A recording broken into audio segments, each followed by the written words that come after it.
नंदिनीताई आत्मसिद्ध, गणेशजी दातीर पाटील, अनिल कुंकुळोल आणि प्राध्यापक जयंत शिंदे या मान्यवरांना विनंती आहे की कृपया आपण महापुरुषांच्या प्रतिमेचं पूजन करावं, दीप प्रज्वलन करावं आणि आजच्या कार्यक्रमाला सुरुवात करावी।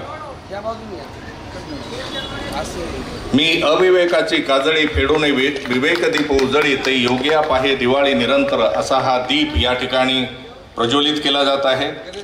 सूर्ये अधिष्ठिली प्राची तया राणीवदे प्रकाशाची तैशी ज्ञानाची स्रोतया दिवाळी करी असं माऊलींनी म्हटलेलं आहे।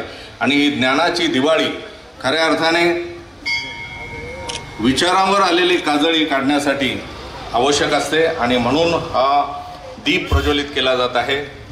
माझ्यामधल्या अंधाराचे पतन व्हायला हवे, या देहाच्या कणाकणाचे नयन व्हायला हवे, जसा काजवा स्वयंप्रकाशित तसे मीही बनावे, या हृदयाचा सागर अथवा गगन व्हायला हवे। आणि हृदयाचा सागर सर्व मान्यवरांना विनंती आहे की कृपया आपण दीप प्रज्वलन झाल्यानंतर वर्षाहून अधिक काळ महाराष्ट्रामध्ये पत्रकारितामध्ये एक नवा मानदंड निर्माण करणारे राजकीय आणि आर्थिक विषयांचे विश्लेषक महाराष्ट्रातील ख्यातकीर्त पत्रकार सन्माननीय हेमंतजी देसाई या ठिकाणी उपस्थित आहेत। त्यांना आपण सन्मानित करत आहोत। मी मारुती भापकर यांना विनंती करतो की कृपया आपण देसाई सरांना सन्मानित करावं।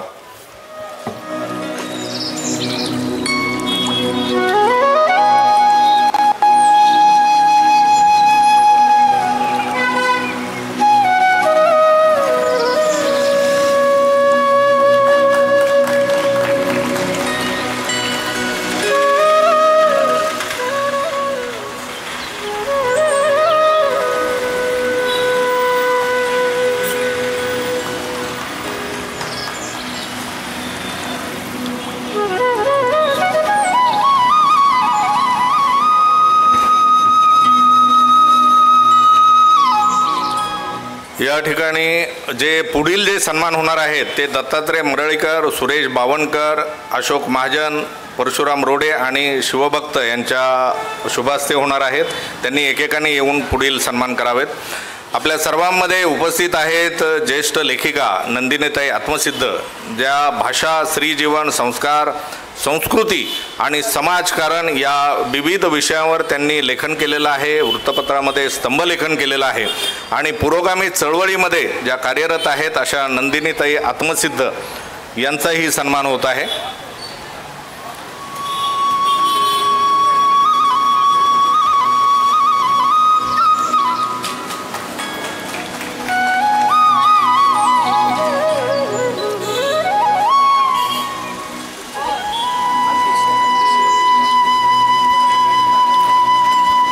या कार्यक्रमाचे अध्यक्षस्थान ज्येष्ठ सहकार, राजकारण आणि समाजकारण या विषयामध्ये काम करणारे योगेशजी बाबर यांनी भूषवावं अशी मी त्यांना विनंती करतो। खरं म्हणजे कैलासवासी मधुकर शेठ बाबर ज्यांनी सामाजिक आणि राजकीय जीवन या परिसरामधून सुरू केलं आणि सामाजिक, राजकीय, आर्थिक, सहकार या विविध क्षेत्रामध्ये त्यांनी भरारी घेतली। त्यांचे चिरंजीव असणारे योगेशजी बाबर हे शिवसेनेचे नेते आहेत आणि गजानन लोकसेवा सहकारी बँकेचे अध्यक्ष आहेत। त्यांना आपण सन्मानित करत आहोत। मरळीकर यांनी येऊन या ठिकाणी त्यांना सन्मानित करावं।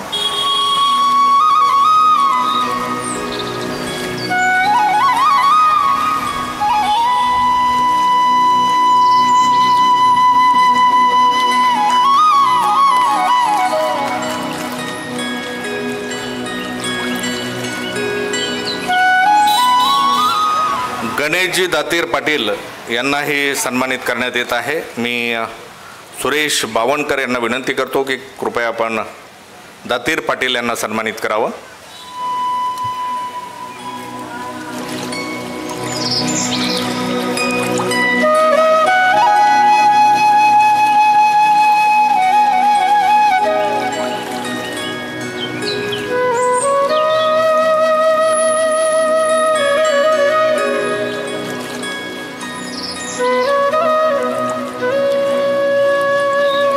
सामाजिक कार्यकर्ते आणि राष्ट्रवादी काँग्रेसचे पदाधिकारी प्राध्यापक जयवंतराव शिंदे यांनाही सन्मानित करण्यात येत आहे। जयंतजी शिंदे यांना सन्मानित करण्याची मी विनंती करत आहे।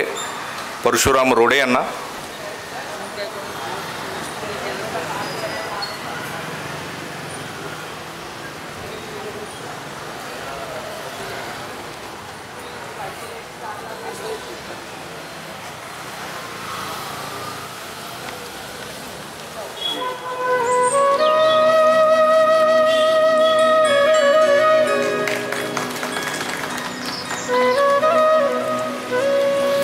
अनेक वर्षे सुरू असलेली ही व्याख्यानमाला आणि या व्याख्यानमालेच्या माध्यमामधून महाराष्ट्रातील अनेक नामवंत वक्त्यांनी राजकीय, सामाजिक, आर्थिक अशा विविध क्षेत्रातील वक्त्यांनी या ठिकाणी येऊन विचारमंथन केलेलं आहे, आपले विचार लोकांना सांगितलेले आहेत आणि लोकांचं प्रबोधन, लोकांची जागृती ही करणं हा या व्याख्यानमालेचा खऱ्या अर्थाने उद्देश आहे।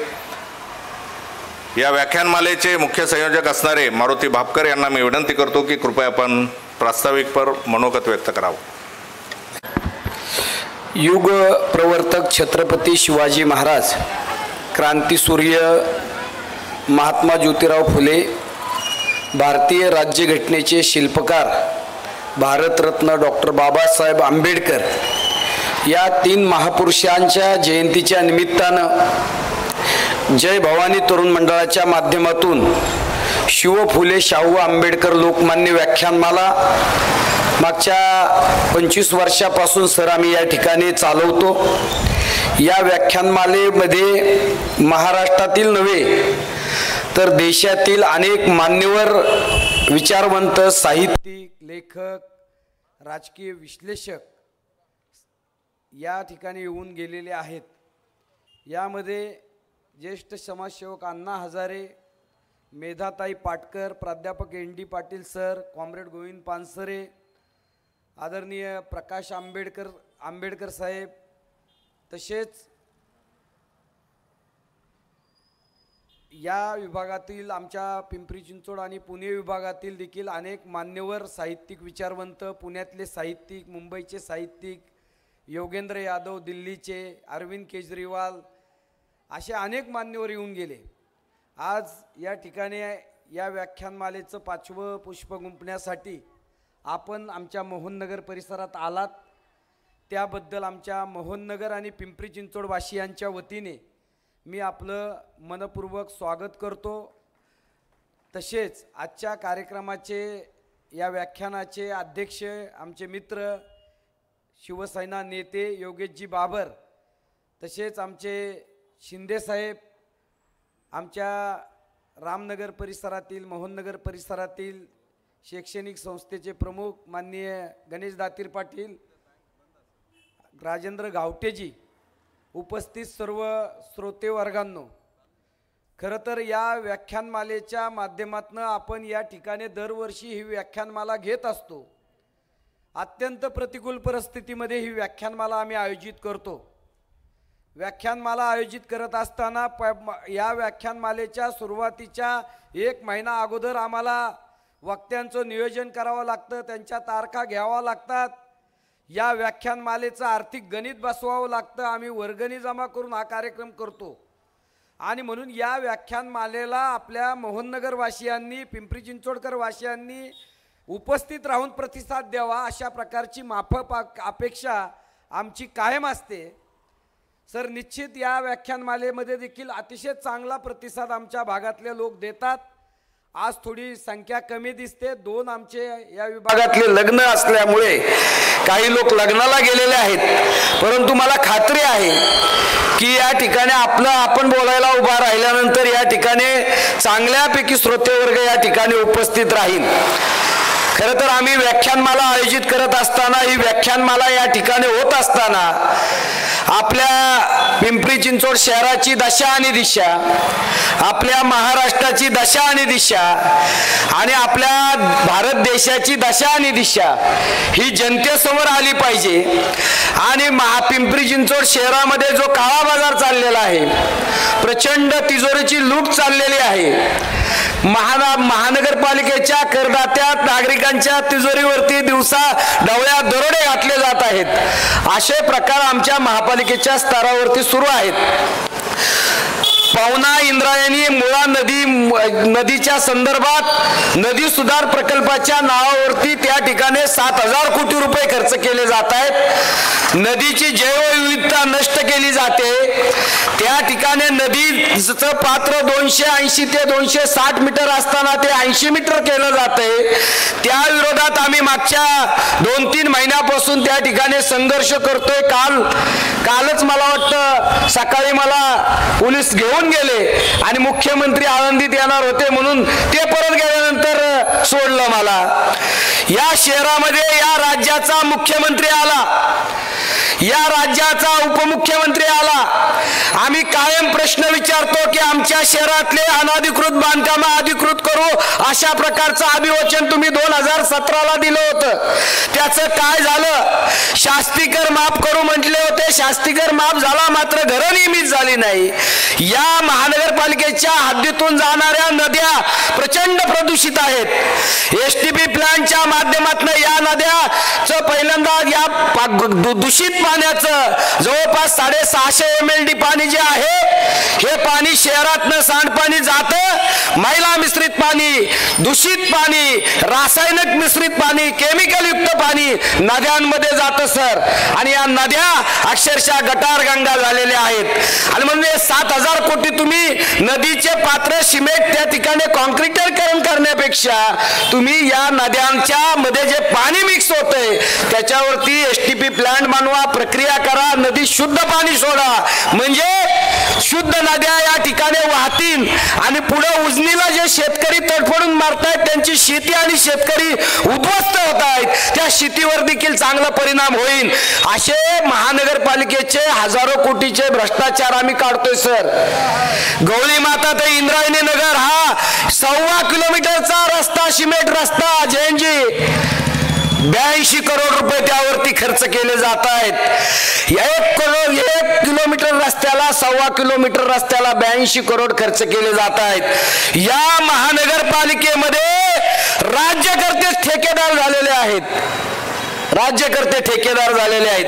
आणि म्हणून ही दशा आणि दिशा ही स्पष्ट झाली पाहिजे. या शहरातल्या करदात्या नागरिकांची तिजोरी लुटली जाते हे या व्याख्यानमालेच्या माध्यमातून तुमच्या समोर आलं पाहिजे. तुमच्यावर त्याचा काय परिणाम होतो? तुमचे वेगवेगळे कर वाढतायत, तुमच्याकडे कर वसुली करण्याकरता तुमच्या दारामध्ये वाद्य वाजवले जात आहेत. ही सगळी करांची रक्कम घेतली जाते आणि ती महानगरपालिकेमध्ये राजरोषपणे लुटली जाते. आणि म्हणून हेच प्रकार महाराष्ट्रात देखील चाललेला आहे. महाराष्ट्रात अनेक नेते मंडळी सांगतात की भ्रष्टाचार विरोधित काम आम्ही करतोय, परंतु महाराष्ट्राची तिजोरी देखील मोठ्या प्रमाणात लुटली जाते. महाराष्ट्राच्या मंत्रिमंडळामध्ये 23 मंत्र्यांवरती गंभीर भ्रष्टाचाराचे आरोप असताना या ठिकाणी राज्याचे मुख्यमंत्री देवेंद्र फडणवीस कुठलीही कारवाई करत नाही. काल या ठिकाणी सर अशोक वानखेडे आले होते. मला आवर्जून सांगायचंय की आपल्या देशाचे कृषी मंत्री नरेंद्रसिंग तोमर होते. त्यांनी त्या ठिकाणी विदेशामध्ये गांजाची शेती, आपूची शेती करता जवळजवळ 15,000 कोटीची जमीन घेतली. त्यांनी हा विषय युट्यूबवर आणला. आम्ही CBIला त्या ठिकाणी तक्रार केली. मध्य प्रदेशच्या निवडणुका होत्या, भ्रष्टाचार सिद्ध होता. मोदी सरकारचा कायम नाव होता की आमचं सरकार एकदम निष्कलंक आहे, आमच्यामध्ये कोणी भ्रष्टाचारी नाही. मात्र कृषी मंत्री नरेंद्रसिंग तोमरांचा भ्रष्टाचार आम्ही पकडला, त्या संदर्भात तक्रार केली. हा प्रकार उघडकीस येईल, आपलं सरकार बदनाम होईल म्हणून तोमरांची बदली कृषी मंत्रीपद पहिल्यांदा त्यांनी काढलं आणि मध्य प्रदेशची त्यांना निवडणूक लढवायला लावली. मध्य प्रदेशचे त्यांना विधिमंडळाचा अध्यक्ष केलं. म्हणजे महापालिकेपासून दिल्लीपर्यंत भ्रष्टाचार चाललेला आहे. भ्रष्टाचाराच्या संदर्भात कायम सत्ताधारी पक्ष दावा करतो की आमचं निष्कलंक हे सरकार आहे. मात्र माझा अनुभव सांगतो सर, या महापालिकेत राष्ट्रवादीची 15 वर्ष सत्ता होती.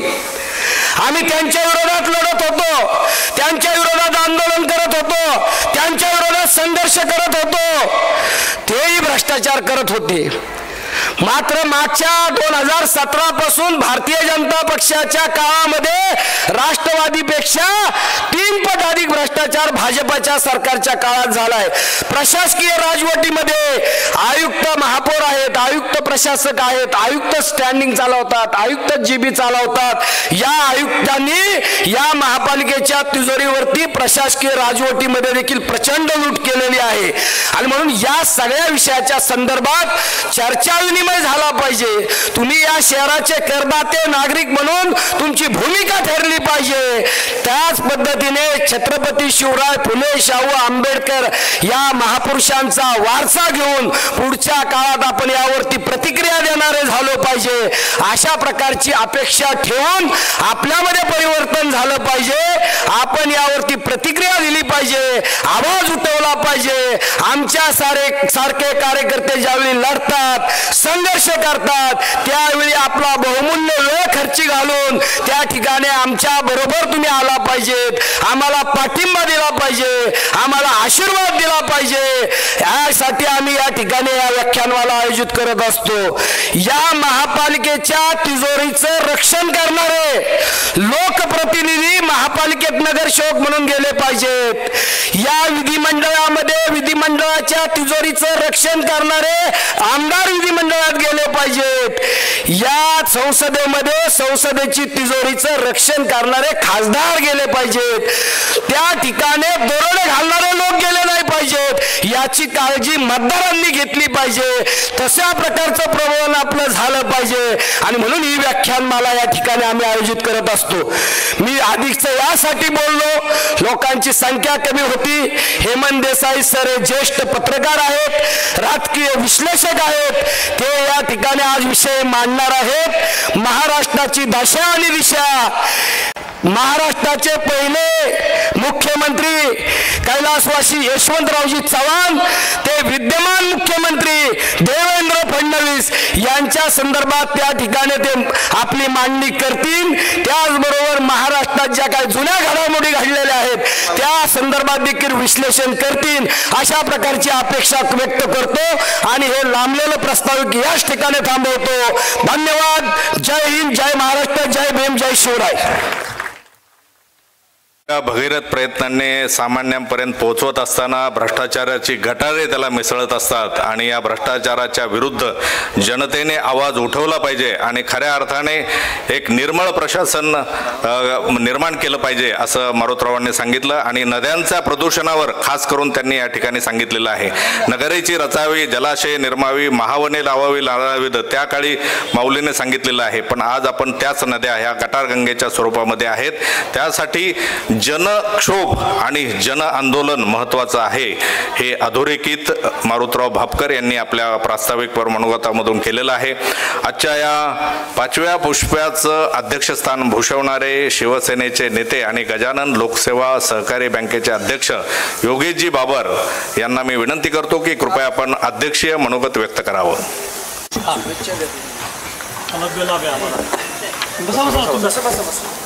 थोडा बदल आहे पूर्वनियोजित कार्यक्रमामध्ये। या ठिकाणी राजकीय पक्षाच्या माध्यमातून सामाजिक कार्य करणारे प्राध्यापक जयंत शिंदे या ठिकाणी उपस्थित आहेत। त्यांना मी विनंती करतो की कृपया आपण आपलं मनोगत व्यक्त करावं।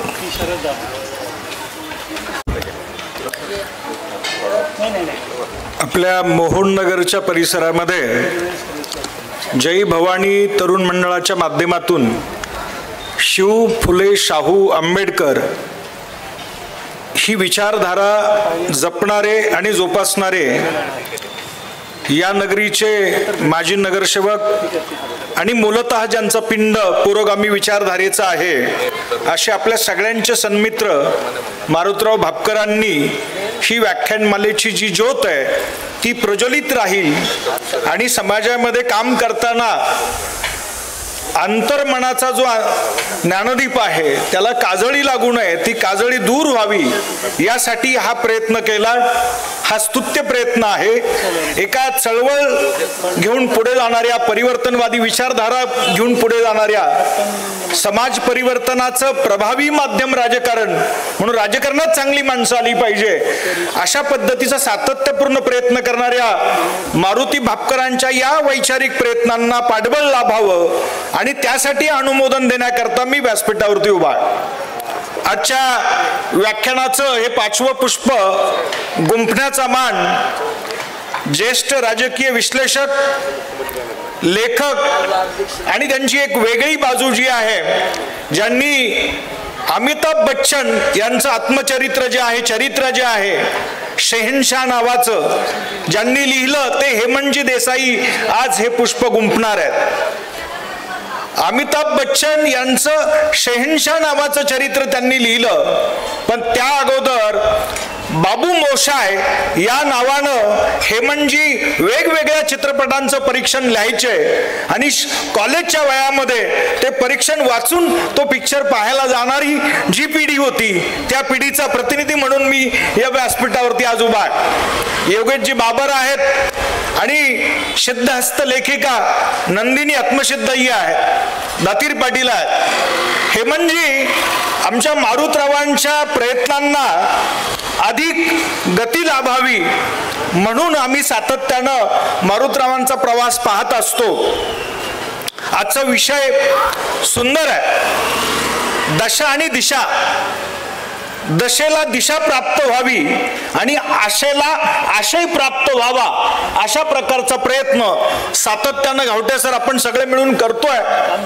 हेमंतजींनी महाराष्ट्राची दशा आणि दिशा विषय मांडणार आहेत, पण हेमंतजींना वान म्हणून मारुतरावांनी सांगितलं की पिंपरी चिंचवडची दशा आणि दिशा काय, एक वान म्हणून त्यांनी सांगितलं. आणि हेमंतजी महाराष्ट्राच्या दशा आणि दिशेबद्दल मांडणी करणार आहेत. हेमंतजींचे यूट्यूबवरती आपण वेगवेगळे व्हिडिओ पाहत असतो आणि त्या व्हिडिओमधून ते तटस्थपणे परंतु विश्लेषक पद्धतीनं समतोल पद्धतीनं सुंदर मांडणी करत असतात. मला वाटतं आपण ग्रामीण पार्श्वभूमी असणारी लोक आहोत. जो तिवडा आहे तिवड्याच्या शेजारी जर नीट पात जुंपली ती मळणी चांगली होते. हेमंतजी आपण महाराष्ट्राच्या राजकारणातली वैचारिक मळणी नेहमी चांगली केलेली आहे, म्हणून आम्हाला चांगलं बियाणं महाराष्ट्राच्या मातीमध्ये देण्यासाठी मिळतं. आपल्याबद्दलची कृतज्ञता व्यक्त करतो. या उपक्रमांना सातत्यपूर्ण हे उपक्रम पुढे जात राहावे अशा प्रकारचा आशावाद व्यक्त करतो आणि माझ्या मनोगताला पूर्णविराम देतो. धन्यवाद. मशागत करणाऱ्या प्रबोधनाच्या उपक्रमांना सर्वांनी भरभरून साथ दिली पाहिजे असं मनोगत या ठिकाणी जयंत शिंदे यांनी व्यक्त केलेलं आहे. यानंतर मी आजच्या कार्यक्रमाचे अध्यक्ष योगेशजी बाबर यांना मी विनंती करतो की कृपया आपण आपलं मनोगत व्यक्त करावं. शिव फुले शाहू आंबेडकर व्याख्यानमाला आमचे सर्वांचेच मार्गदर्शक मारुती भापकर सातत्याने गेली 25 वर्ष ही व्याख्यानमाला या दत्त चौकात ही कायम होते. याआधी माझे वडील माजी नगरसेवक मधुकर बाबर हे कायम या व्यासपीठावर उपस्थिती त्यांची असायची आणि या मोहननगर परिसरामध्ये अनेक विचारवंत आणि त्यांचे विचार हे समाजापुढे या व्याख्यानमालेच्या माध्यमातून मांडण्याचं काम या व्याख्यानमालेच्या माध्यमातून झालेलं आहे. आणि या परिसरातील राजकीय सामाजिक सर्व जी जाणीव ज्याला आपण म्हणतो ती जाणीव निर्माण व्हावी, नागरिकांमध्ये जागृती निर्माण व्हावी, हे काम ह्या व्याख्यानमालेच्या माध्यमातून झालेलं आहे. आजचं पुष्प गुंफण्यासाठी जे वक्ते आज उपस्थित आहेत ते ज्येष्ठ पत्रकार आणि यूट्यूबवर ज्यांना प्रचंड फॉलो केलं जातं आणि सर्वच पिढीतील जे मंडळी आहेत ती त्यांना फॉलो करतात असे हेमंतजी दळवी आज आपल्यामध्ये उपस्थित आहेत. Hemant Desai sorry sir. आणि मी स्वतः सुद्धा त्यांचे यूट्यूबवर व्हिडिओज पाहत असतो. तुम्हाला जर काउंटर व्ह्यू हवा असेल तर ज्या मोजक्या लोकांचे व्हिडिओज पाहिले जातात महाराष्ट्रामध्ये, कारण एक नरेटिव्ह मीडिया सध्या तुम्हाला माहिती आहे की मीडिया काही त्याचा जो काही रोल आहे तो रोल प्ले करत नाही. आणि तुम्हाला जर प्रतिविचार हवा असेल तर जी मोजकी मंडळी ज्यांचे विचार तुम्हाला ऐकले पाहिजेत त्यातले हेमंत देसाई साहेब आहेत असं माझं मत आहे. आणि कसं आहे की ज्या समाजामध्ये सिव्हिल मूवमेंट जागी राहते त्या समाजामध्ये पर्याय निर्माण होतात. ज्या दिवशी आज आपण पाकिस्तानची परिस्थिती बघतो तर तिथे साहेब संगीत खुर्चीचा खेळ, जी 1% राजकीय जी तिथं जी रुलिंग एलिट ज्याला म्हणतो आपण, तर ती 99% पाकिस्तानी जनतेवर राज्य करते आणि पाकिस्तानचे जे सगळे रिसोर्सेस आहेत किंवा जे सगळी साधनं आहेत, संपत्ती आहे, त्याच्यावर या 1%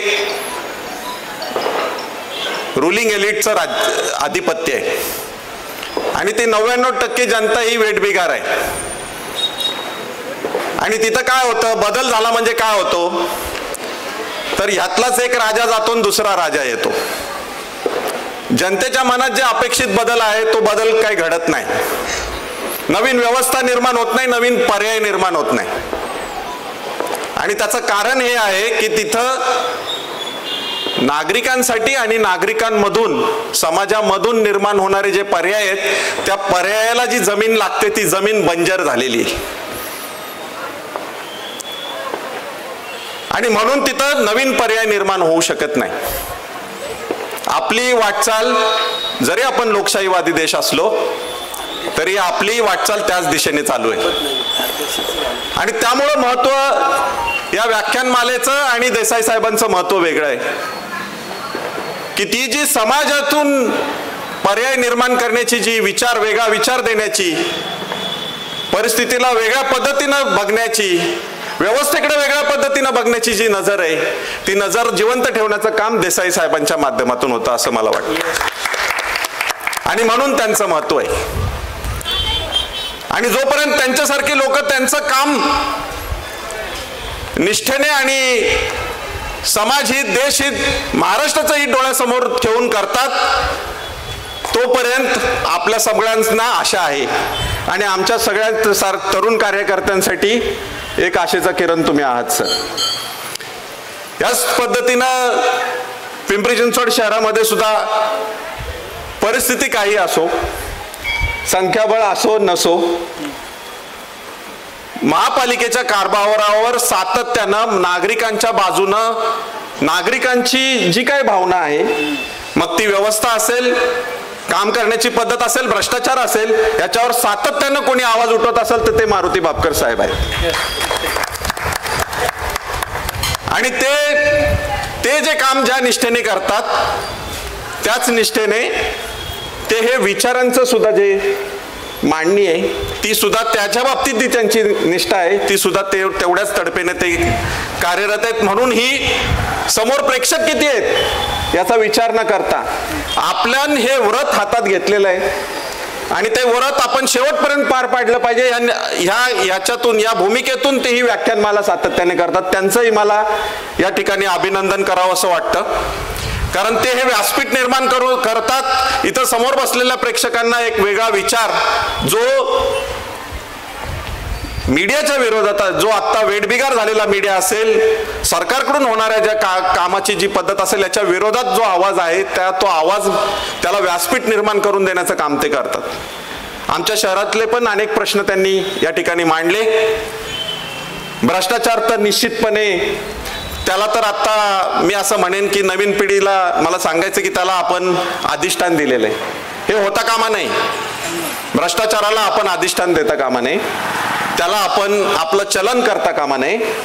आणि त्याचबरोबर मला दुसरं एक सांगायचं आहे, मी आत्ताच बाहेरून, आपण जातोच, बाहेर देशात जातो, सगळीकडे जातो, पण मला एक सांगायचं की आपली शहरं बकाल होत आहेत, बकाल. आणि त्याला फक्त भ्रष्टाचार जबाबदार नाही आहे, म्हणजे दशा जर फक्त आजची जी आपण करून ठेवली ती जबाबदार नाहीये, तर त्याला आपण जी दिशा घेतोय ती सुद्धा जबाबदार आहे असं मला वाटतं. आणि शहरामध्ये जे नियोजनाचा अभाव हा सुद्धा एक मोठा आपल्याला लागलेला शाप आहे. आणि आपण कुठल्याच प्रकारचं नियोजन करत नाही.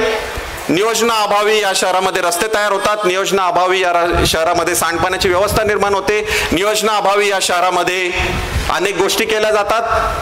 आणि जे दुसरा एक भाग आहे की जे इन्फ्रास्ट्रक्चर निर्माण होतंय त्या इन्फ्रास्ट्रक्चरचा सांभाळ करण्यासाठी आपल्या बजेटमध्ये कुठलंच प्रोव्हिजन नाही.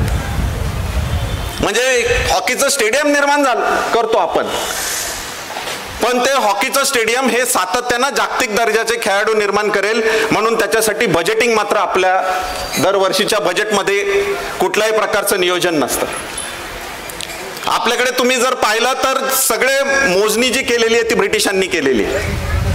म्हणजे जागेची मोजणी त्यांनीच केली, सेन्सस सुद्धा त्यांनीच आणला. आपण आपलं काहीच मोजत नाही. थोडक्यात आपल्याकडे नियोजनाचा अभाव आहे, भ्रष्टाचार आणि नियोजनाचा अभाव याने ह्याच्यातून फक्त बकाल शहरीकरणाची निर्मिती होईल, बकाल महाराष्ट्राची निर्मिती होईल असं या ठिकाणी नमूद करावं असं वाटतं. जास्त बोलणार नाही, आपल्याला हेमंत देसाई सरांना ऐकायचंय आणि ते त्यांचं विवेचन आपल्याला पुढच्या काही काळामध्ये ते आपल्या समोर मांडतील. अतिशय योग्य वक्ता मी म्हणेन महाराष्ट्राची आणि दशा आणि दिशा मांडण्यासाठी या ठिकाणी या व्याख्यानमालेच्या निमित्तानं आपल्या समोर आहेत. त्यांना आपल्या सगळ्यांना ऐकायचं आहे. मी त्यांचं या ठिकाणी स्वागत करतो आणि माझं मनोगत थांबवतो. जय हिंद, जय महाराष्ट्र. डिझर्व असं म्हटलं जातं आणि खऱ्या अर्थाने जर परिवर्तनातून जर सुशासन आणायचं असेल तर लोकांची जागृती महत्त्वाची आहे. लोकांनी सजग झालं पाहिजे असा संदेश या ठिकाणी योगेशजी बाबर यांनी दिलेला आहे. आपण लगेचच आजच्या या 5व्या पुष्पाला सुरुवात करत आहोत. 2 सत्कार राहून गेलेले आहेत. या ठिकाणी मंचावरती महानगरपालिकेचे निवृत्त अधिकारी माननीय जाधव साहेब उपस्थित आहेत. मी गणेश दातीर यांना विनंती करतो की त्यांनी त्यांचा सन्मान करावा. तसेच या ठिकाणी दुसरा सत्कार जो होणार आहे ते म्हणजे जे आपले निवेदन करणारे, या ठिकाणी सूत्रसंचालन करणारे, 7 तारखेपासून आजपर्यंत त्यांनी 5 दिवसाचे जे पुष्प आहेत त्याचं सूत्रसंचालन करण्याचं काम अतिशय योग्य रीतीने केलेलं आहे. राजेंद्र घावटे यांचा परिचय करून देण्याच्या संदर्भात या ठिकाणी मला सांगावं लागेल की सर राजेंद्र घावटे जे आता निवेदन करतायत ते आमच्या व्याख्यानमालेला सुरुवातीपासून सूत्रसंचालन करत आलेले आहेत. सुरुवातीला सूत्रसंचालक म्हणून त्यांनी काम सुरू केलं. आता ते उत्तम निवेदक आहेत, ते साहित्यिक आहेत, ते व्याख्याते देखील आहेत. विविध विषयांवरती ते व्याख्यान देखील देतात.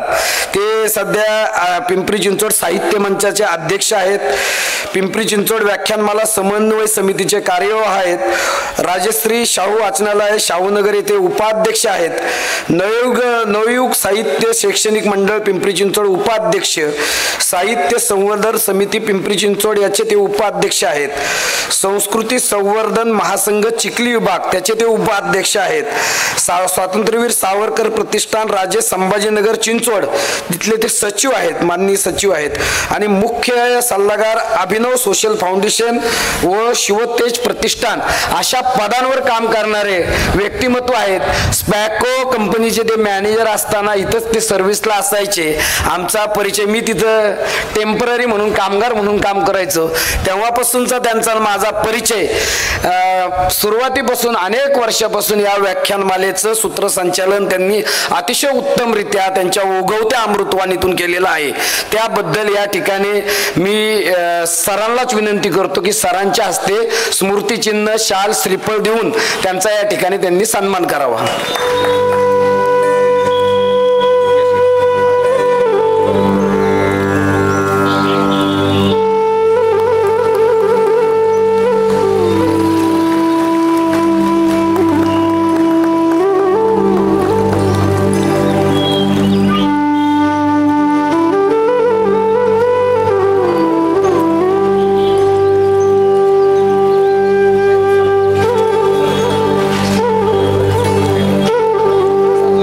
विचारवंतांची भूमी, आचारवंतांची भूमी. संतांनी नांगरलेल्या या भूमीमध्ये राष्ट्रभक्तीचं आणि समाजशक्तीचं बीज हे राष्ट्रपुरुषांनी केलं.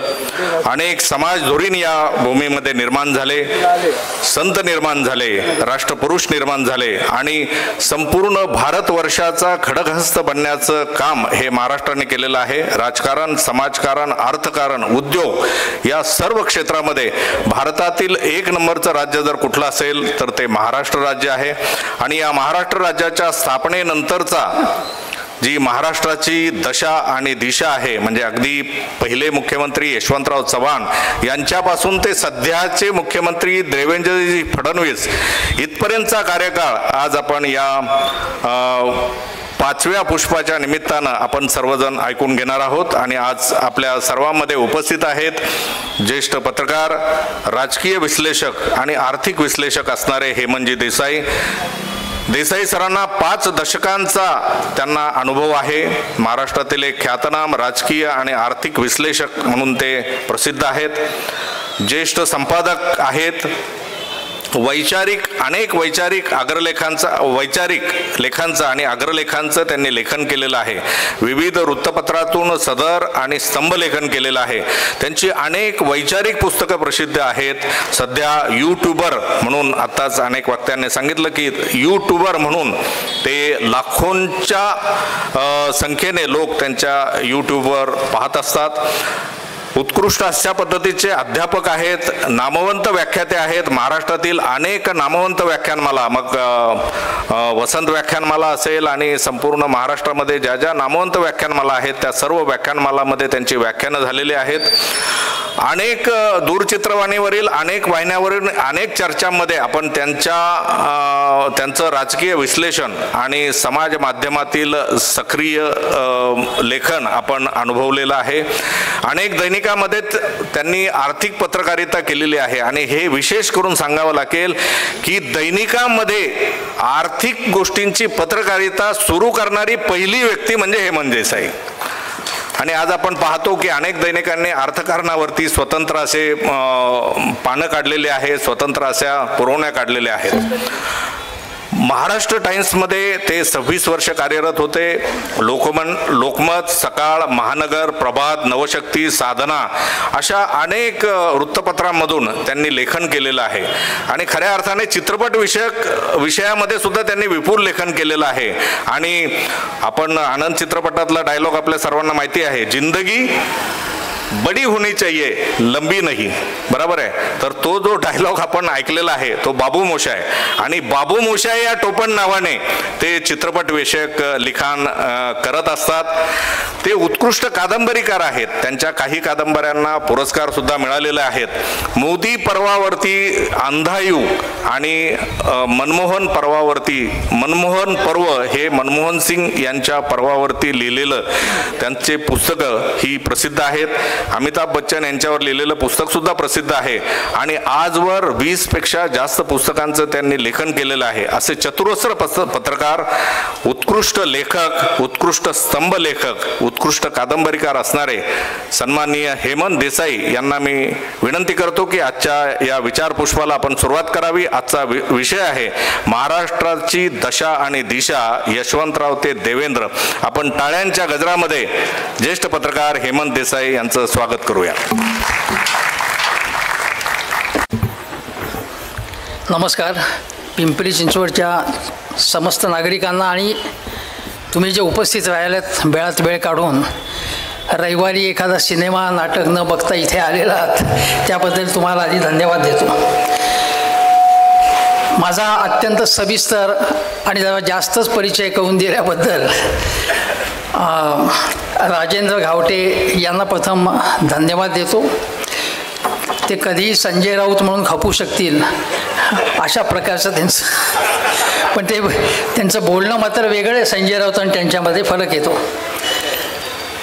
मारुती भापकर यांचं जे काम आहे ते आपल्याला माहिती आहे, पण मलाही माहिती आहे आणि त्याच्याबद्दल अत्यंत आदर आहे मला.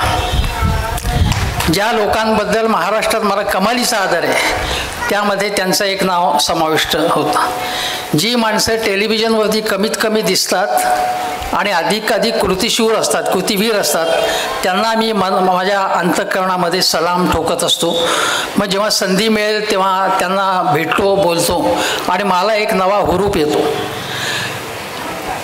मारुती भापकरांनी आत्ता जे सविस्तर प्रस्तावना केली ती अत्यंत महत्त्वाची आहे. आणि पिंपरी चिंचवडमध्ये ज्या प्रकारे तुडुंब भ्रष्टाचार सुरू आहे त्याची काही त्यांनी उदाहरणं दिली.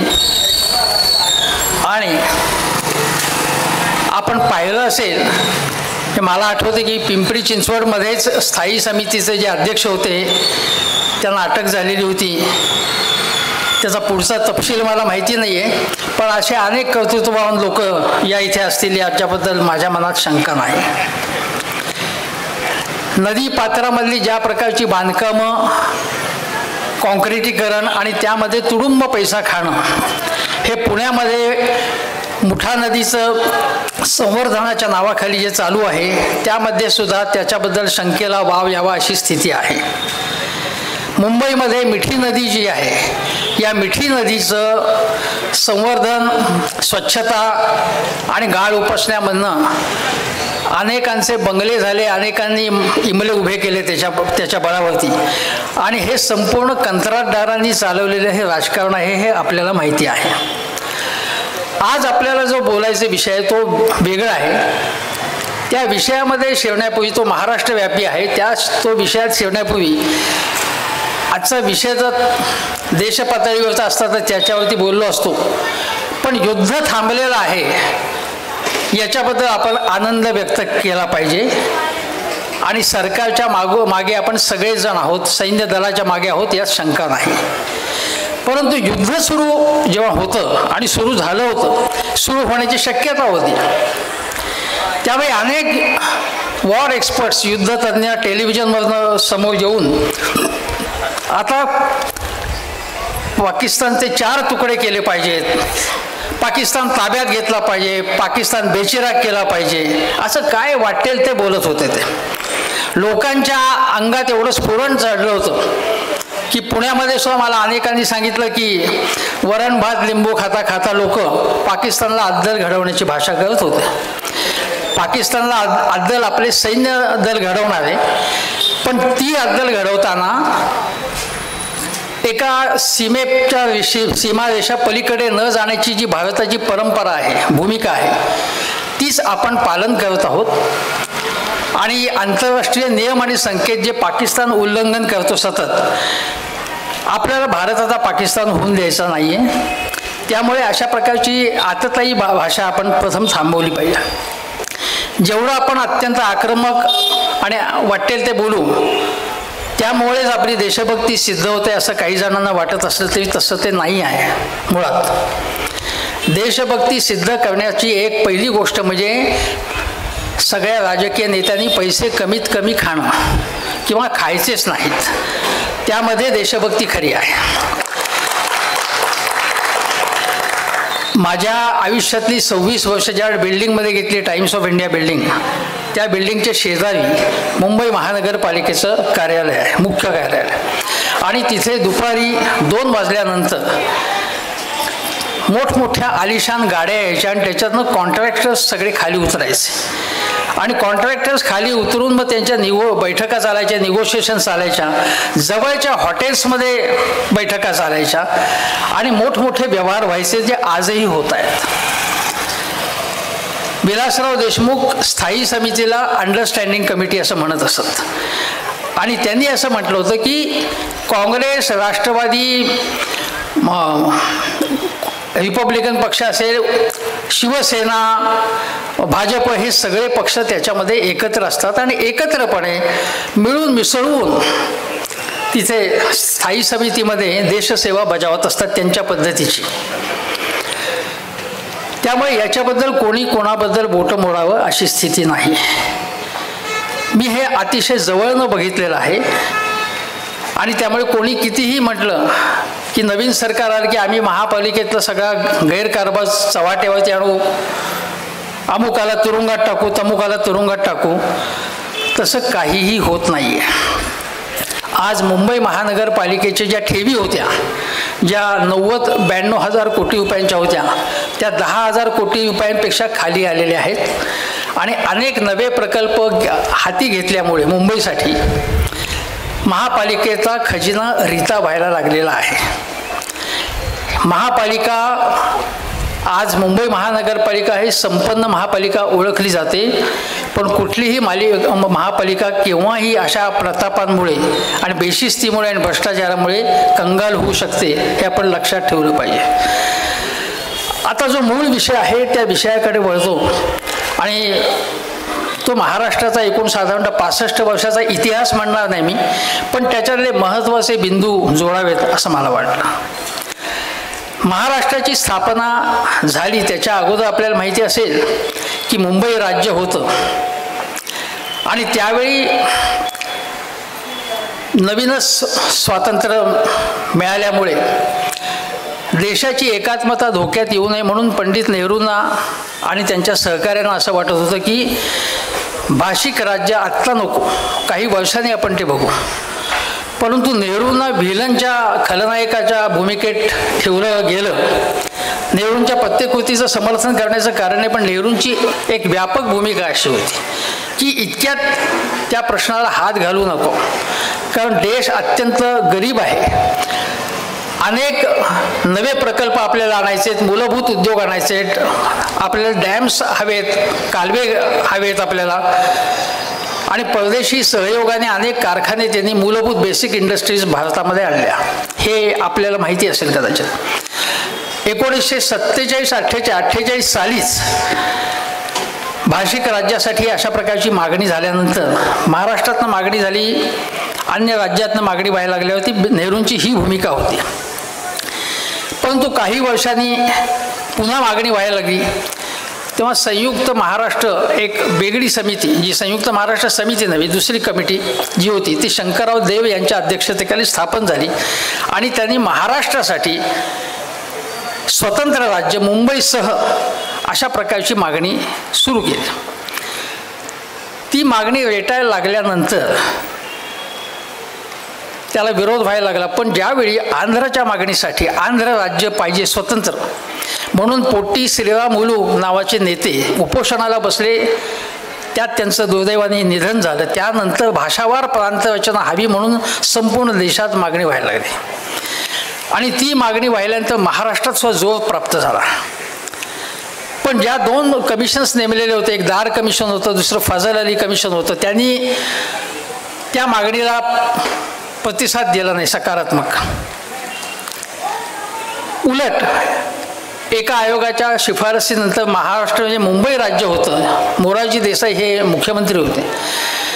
आपण द्वैभाषिकाची मागणी केली नव्हती, म्हणजे महाराष्ट्र आणि गुजरातचं मिळून एक राज्य अशी मागणी आपण केलेली नव्हती. पण ती थोपण्यात आली आपल्या याच्यावरती आणि त्या द्वैभाषिक महाराष्ट्राचे मुख्यमंत्री म्हणून यशवंतराव चव्हाण हे मुख्यमंत्री होते द्वैभाषिक महाराष्ट्राचे. 1956च्या आसपासची ही गोष्ट आहे. त्यानंतर महाराष्ट्रामध्ये संतापाची लाट उसळली आणि हीच संतापाची लाट गुजरातमध्ये उसळली. कारण गुजरातला हवं होतं स्वतःचं स्वतंत्र राज्य, त्यांना मुंबईसह हवं होतं, गुजरात मुंबईसुद्धा हवी होती. पण मग महागुजरात तिकडे आणि इकडे आपलं संयुक्त महाराष्ट्रासाठी मग बेळगाव, कारवार, निपाणी याच्यासह आपल्याला मुंबईसह संयुक्त महाराष्ट्र अशी आपली मागणी होती. काँग्रेसची लोकप्रियता ओसरायला लागली त्याच्यामुळे आणि ती ओसरायला लागल्यानंतर 1956 साली जरी यशवंतराव मुख्यमंत्री झाले असले तरी त्यांना हळूहळू लोकांचा दृष्टिकोन, लोकांच्या भावना लक्षात आल्या की नाही यांना आपण हे द्वैभाषिक नको आहे त्यांना. त्यावेळी ज्या निवडणुका झाल्या त्या निवडणुकामध्ये काँग्रेसचं पानिपत होण्यापासून वाचलं. केवळ काँग्रेस बचावली विदर्भाच्या बळावरती आणि महागुजरात त्यांची एक संघटना होती, त्यांचा एक पूर्ण महाराष्ट्रासारखी संघटना होती, त्यांच्याशी आपल्या लोकांचं सहकार्य होतं. त्यावेळी मग तुम्ही गुजरात मिळवा, आम्ही महाराष्ट्र मिळवतो असं होतं. पण जे मुंबईतले बडे भांडवलदार, बडे व्यापारी होते आणि त्यामध्ये टाटासुद्धा होते, हे लक्षात घ्या तुम्ही. त्यांनी अशी मागणी केली, इंडियन मर्चंट चेंबर, चर्चगेटच्या शेजारी जे इंडियन मर्चंट चेंबर आहे त्यांनी अशी मागणी केली की नाही मुंबई स्वतंत्र पाहिजे आणि मुंबई महाराष्ट्राला जोडली जाता कामा नये. त्याला तुफान विरोध महाराष्ट्रातून झाला आणि मग हुतात्मा चौकामध्ये पहिल्यांदा 10-20 लोक गेले, नंतर अजून लोक गेले, 80 लोकांचे बळी गेले हुतात्मा चौक आणि याच्यामध्ये आणि 106 हुतात्म्यांचं बलिदान झालं. याच काळामध्ये शाहीर अमरशेख, अण्णासाहेब गवाणकर हे शाहीर, लेखक आचार्य प्रल्हाद केशव आत्रे, प्रबोधनकार ठाकरे. आणि या मीटिंग्स कुठे व्हायच्या की प्रबोधनकार ठाकरे किंवा ठाकरे फॅमिलीचं जे मूळ घर, अगोदरचं घर कदम मॅन्शन म्हणून, जे शिवाजी पार्क जवळच आहे एका छोट्या गल्लीत, अगदी छोटंसं घर आहे, त्या ठिकाणी बैठका व्हायच्या. आणि त्या बैठका सुरू असतानाच बाळासाहेब ठाकरेसुद्धा तिथे हजर असायचे. एकदा त्यांनी काँग्रेसच्या संबंधी काही कार्टून काढलं होतं, तेव्हा त्यांच्यावर सुद्धा त्यांच्यावर कारवाई करण्याची भाषा त्यावेळी करण्यात आली होती. बाळासाहेब ठाकरे हे सगळे त्या सभेमध्ये, त्या सगळ्या बैठकांमध्ये असायचे. ते तरुण होते त्यावेळी, प्रबोधनकार नेतृत्व करत होते. आचार्य अत्रे, कॉम्रेड डांगे, SM जोशी असे अनेक नेते त्या चळवळीमध्ये होते. आणि त्यांनी लाठ्या खाल्ल्या, तुरुंगवास भोगला. आणि पत्रकारांनी काम केलं पाहिजे हे आचार्य अत्रेंनी तिथे दाखवलं, की ज्या एका सभेमध्येच लोकांनी आवाहन केलं की आपल्या बातम्या छापत नाहीत चळवळीच्या, आंदोलनाच्या. माझी खात्री आहे की मारुती वापकरांच्याही बातम्या सगळ्या छापून येत नसतील, नाही येतेच. आणि मुख्य धारेमधली वर्तमानपत्र तेव्हा छापत नव्हते, विशेषतः इंग्रजी वर्तमानपत्र तर छापतच नव्हते. आणि इंग्रजीमध्ये छापून आलं नाही तर केंद्र सरकारपर्यंत तो आवाज कसा जाणार, पोचणार कसा, त्यावेळी बाकीचा मीडिया नव्हता. अशा वेळी आवाहन केलं गेलं आणि तिथल्या तिथे पैसे गोळा झाले आणि मराठा वर्तमानपत्र सुरू करून अत्र्यांवरती ती जबाबदारी त्या चळवळीने सोपवली होती, जी अत्र्याने अत्यंत समर्थपणे पेलली. एक पत्रकार काय करू शकतो हे आचार्य अत्रेंनी त्या संयुक्त महाराष्ट्राच्या चळवळीमधनं करून दाखवलं. असंच दुसरं उदाहरण मी तुम्हाला देतो पॅरलल, की मगाशी महानगरपालिका, नगरपालिका यांचा उल्लेख झाला, तेव्हा नाभी परुळेकर जे सकाळ वर्तमानपत्राचे संपादक, संस्थापक, त्यांनी नागरी संघटना म्हणून पुण्यामध्ये चालू केली होती. आणि त्यामध्ये पुण्याचे एक महापौर निळूभाऊ लिमये आणि बरेच लोक त्याच्यामध्ये सक्रिय होते. म्हणजे एका पत्रकाराने एक चांगली चळवळ कशी चालवावी. आज जर तुम्ही बघाल याच्या तुलनेमध्ये तर पत्रकार नेमके काय करता आहेत, बहुसंख्या, सगळे म्हणत नाही मी, कारण अनेक चांगले पत्रकार आहेत, अनेक चांगले लोक आहेत त्याच्यामध्ये कामाला. तेव्हा सगळ्यांना एकाच फटक्यामध्ये आपण मारणं हा त्यांच्यावरती सुद्धा अन्याय आहे. आणि मला नेहमीच असं वाटतं की मला समजा काही तडजोड न करता मी जगण्याचा प्रयत्न करतो, मी करू शकतो. सगळ्यांना ते शक्य होईल असं नाही आणि सगळ्यांकडनं ती अपेक्षा करू नये, कारण प्रत्येकावरती कौटुंबिक जबाबदारी असतात. पण आजच्या काळामध्ये येऊन तुम्हाला एक उदाहरण देतो की काय पद्धतीची पत्रकारिता चालू आहे. आता महाराष्ट्राचे थोर नेते एकनाथराव शिंदे हे कॅमेरे आणि पत्रकार घेऊन श्रीनगरला पोचले. त्यांनी जे काम केलं किंवा तिथे एका शहीद झालेल्या मुस्लिम कुटुंबाला आधार दिला त्याचं कौतुक आहे, त्याबद्दल मी टीका करणार नाही. परंतु त्यांच्याबरोबर त्यांनी एक पथक नेलं होतं पत्रकारांचं. त्यापैकी एका पत्रकाराने जम्मू काश्मीरमध्ये कशी सिनरी कसं छान आहे, कसे हिरवळ कशी आहे, बर्फ कसा आहे, डोंगर कसे आहेत, वातावरण किती आल्हाददायक, अशा प्रकारचे व्हिज्युअल्स, व्हिडिओ टाकले, ते ट्विट केले. पहलगामचं हत्याकांड आत्ता झालं आहे, 2 दिवसांनी तुम्ही तिथे जाता आणि तुम्ही काय दाखवताल तुमच्या मित्रमंडळींना, तुमच्या व्हॉट्सअप ग्रुपमध्ये तुम्ही काय शेअर करता, याच्यावरनं तुमची एकूण पातळी लक्षात येते. तुम्ही अस्वस्थ झाला पाहिजे अशा वेळी की पहलगाम हे कशामुळे घडलं, काय घडलं, ह्याच्या शोधामध्ये तुम्ही अहोरात्र त्याच्यामध्ये दंग असताना तुम्ही एखादी सिनरी बघताय. म्हणजे रोम जळत असताना फिडेल वाचवा, तशा प्रकारे तुम्ही हे करताय. हे पत्रकार, काही पत्रकारांची मानसिकता काय आहे बघा. आणि तुम्ही जेव्हा लोकांना मदत करता त्यावेळी ताबडतोब त्याची पब्लिसिटी करणं हे अतिशय सवंग आहे, तुमची पातळी दाखवून देणार आहे. एखाद्या माजी मुख्यमंत्र्यांनी किंवा आजच्या उपमुख्यमंत्री जायला स्पॉटला मी जातो हे जायला काहीच हरकत नाही, पण तुमचे चांगले कुशल अधिकारी ज्यांची गरज आहे अशांना तिथे पाठवायला नियोजनासाठी एकनाथ शिंदेंनी तिथे जाऊन काय केलं की की सगळ्यांचे नमस्कार स्वीकारले, हां बसा बसा विमानात, लवकर बसा लवकर बसा लवकर बसा. तिथे तुम्ही जायची गरज नव्हती, तुम्ही कोऑर्डिनेशन करण्याची गरज होती. पण आजचं संपूर्ण राजकारण आहे ते एकूण मीडिया ड्रिव्हन किंवा मीडियामध्ये आपण कसं जागा व्यापता येईल यासाठी चाललं आहे.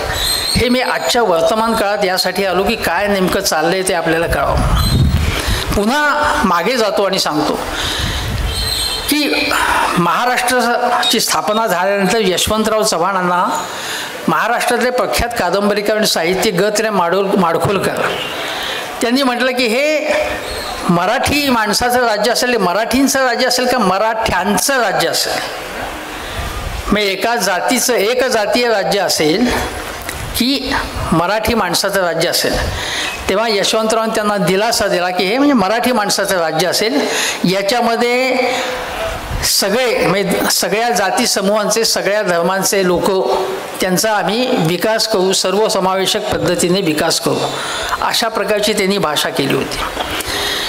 आता सुसंस्कृत राजकारण आम्ही करतो असं जे आजचे लोक म्हणतात आणि आमच्या पुढे यशवंतरावांचा वारसा आहे असं म्हणतात, तेव्हा त्यांनी पहिली गोष्ट लक्षात घेतली पाहिजे की सुसंस्कृतपणा म्हणजे दिखाऊ सुसंस्कृतपणा नाही.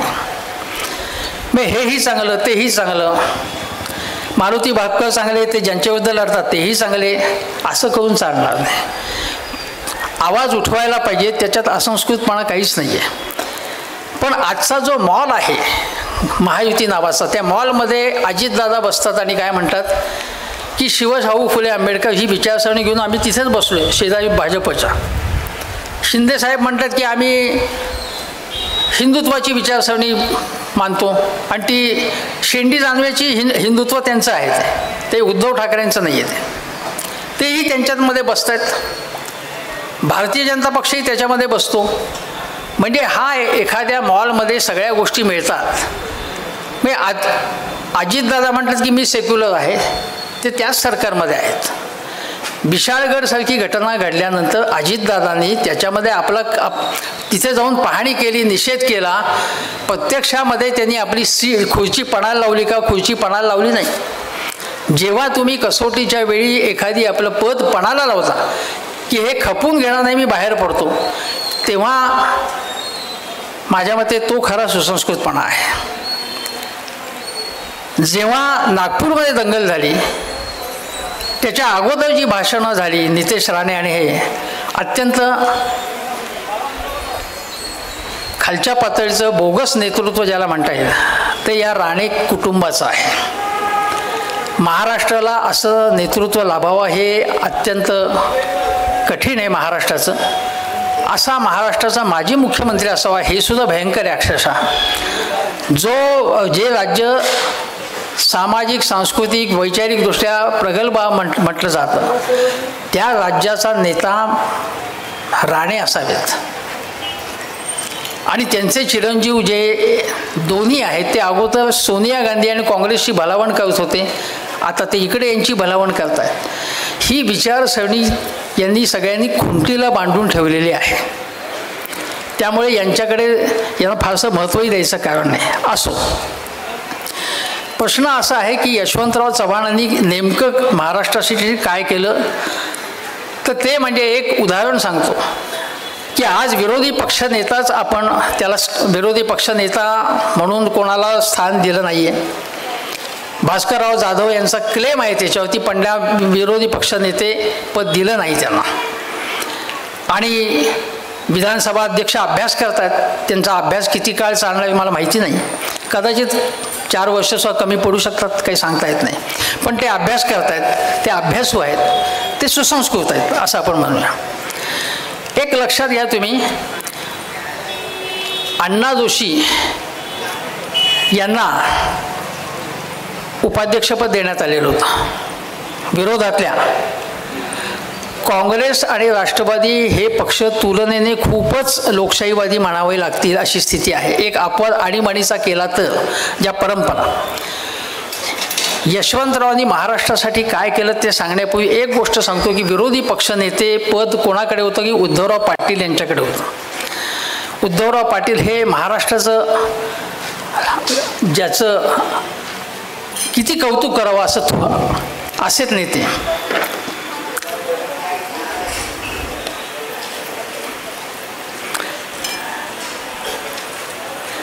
धन्यवाद.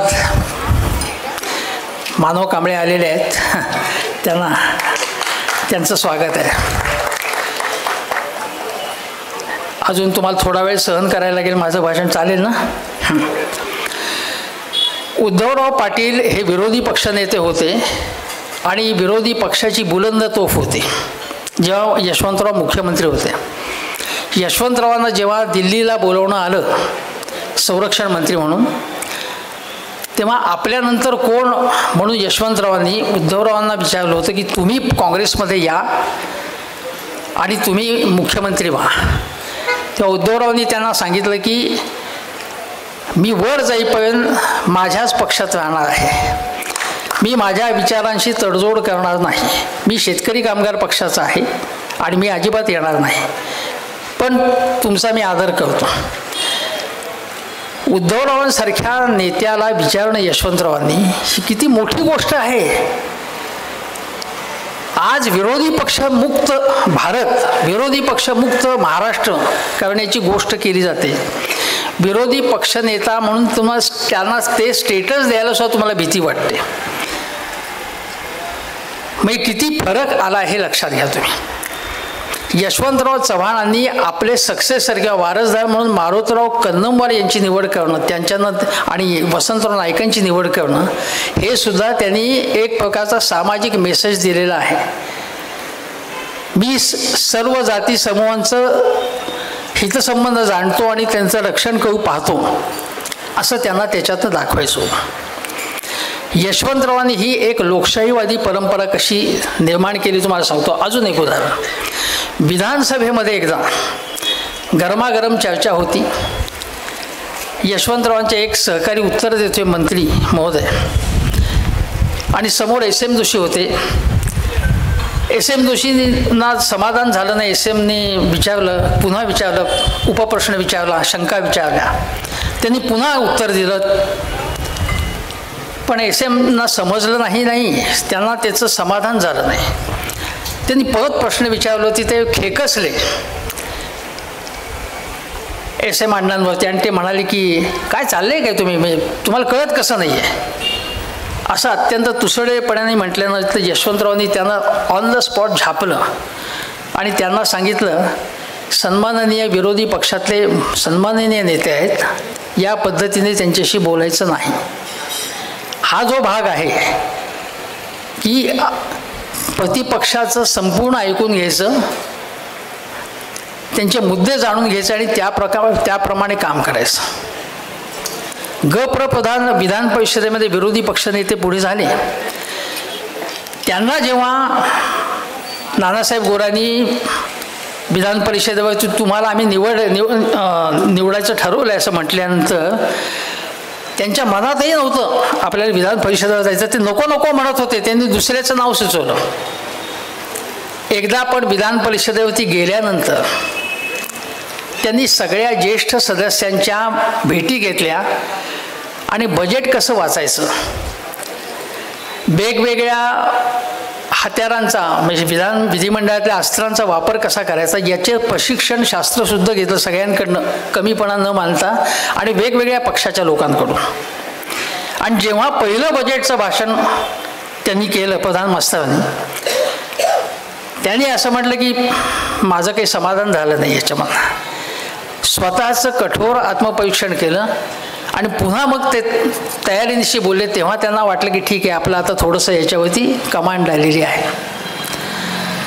आज अशी अवस्था आहे की विधिमंडळातलं कामकाज कशा प्रकारे रेटून नेलं जातं आहे, त्याबद्दल सुधीर मुनगंटीवार हे सुद्धा नाराजी व्यक्त करतात. केवळ मंत्रिपद मिळालं नाही म्हणून नाही, पण एकूणच नाराजी व्यक्त करतात. जयंतराव पाटलांनी नाराजी व्यक्त केलेली आहे. कुठलेही प्रश्न न विचारता विधेयकं पटापट संमत केली जातात. आणि ज्यावेळी जसं लोकसभामध्ये आणि राज्यसभेमध्ये जेव्हा विरोधी पक्ष अडचणी जाणतो प्रतिपक्षाला, तेव्हा माईक बंद करणं किंवा ते कव्हरेज दाखवायचं नाही तुमचं, तुम्ही एखाद्या घोषणा दिल्या किंवा तुम्ही एक जोरात काही आक्रमकपणे मुद्दे मांडले तर ते दाखवतच नाहीत तुम्हाला. ही लोकशाही आहे का, हा खरा प्रश्न आहे.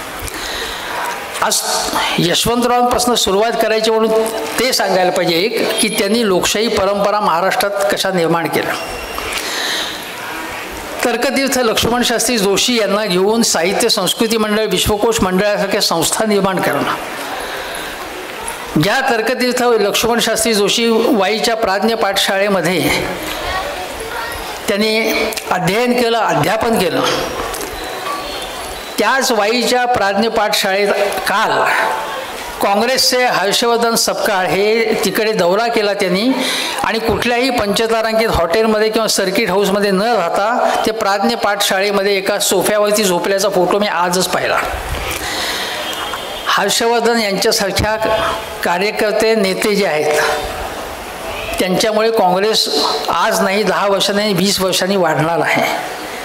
असेच समर्पित अशा प्रकारचे नेते आपल्याला हवे आहेत.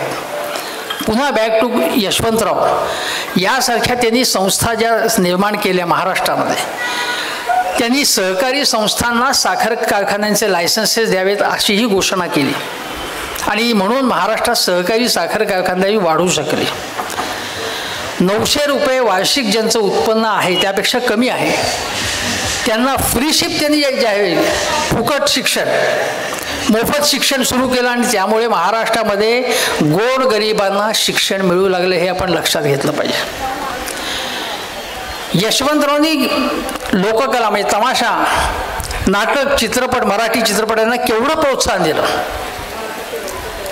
आज जर तुम्ही राजकारणी बघितलेत ते राजकारण जे आहेत त्यांच्या वेगवेगळ्या क्षेत्रातल्या संघटनाच नाही आहेत. एक स्पोर्ट्समधल्या संघटना जसं आता राष्ट्रवादीचे पवारसाहेबांच्या आहेत, मग कबड्डी असेल, कुस्ती असेल, कबड्डीला आशियामध्ये आशियाई हे असतं एशियाडमध्ये स्थान मिळवून देण्यासाठी शरद पवारांनी प्रयत्न केले, यशस्वी प्रयत्न केले.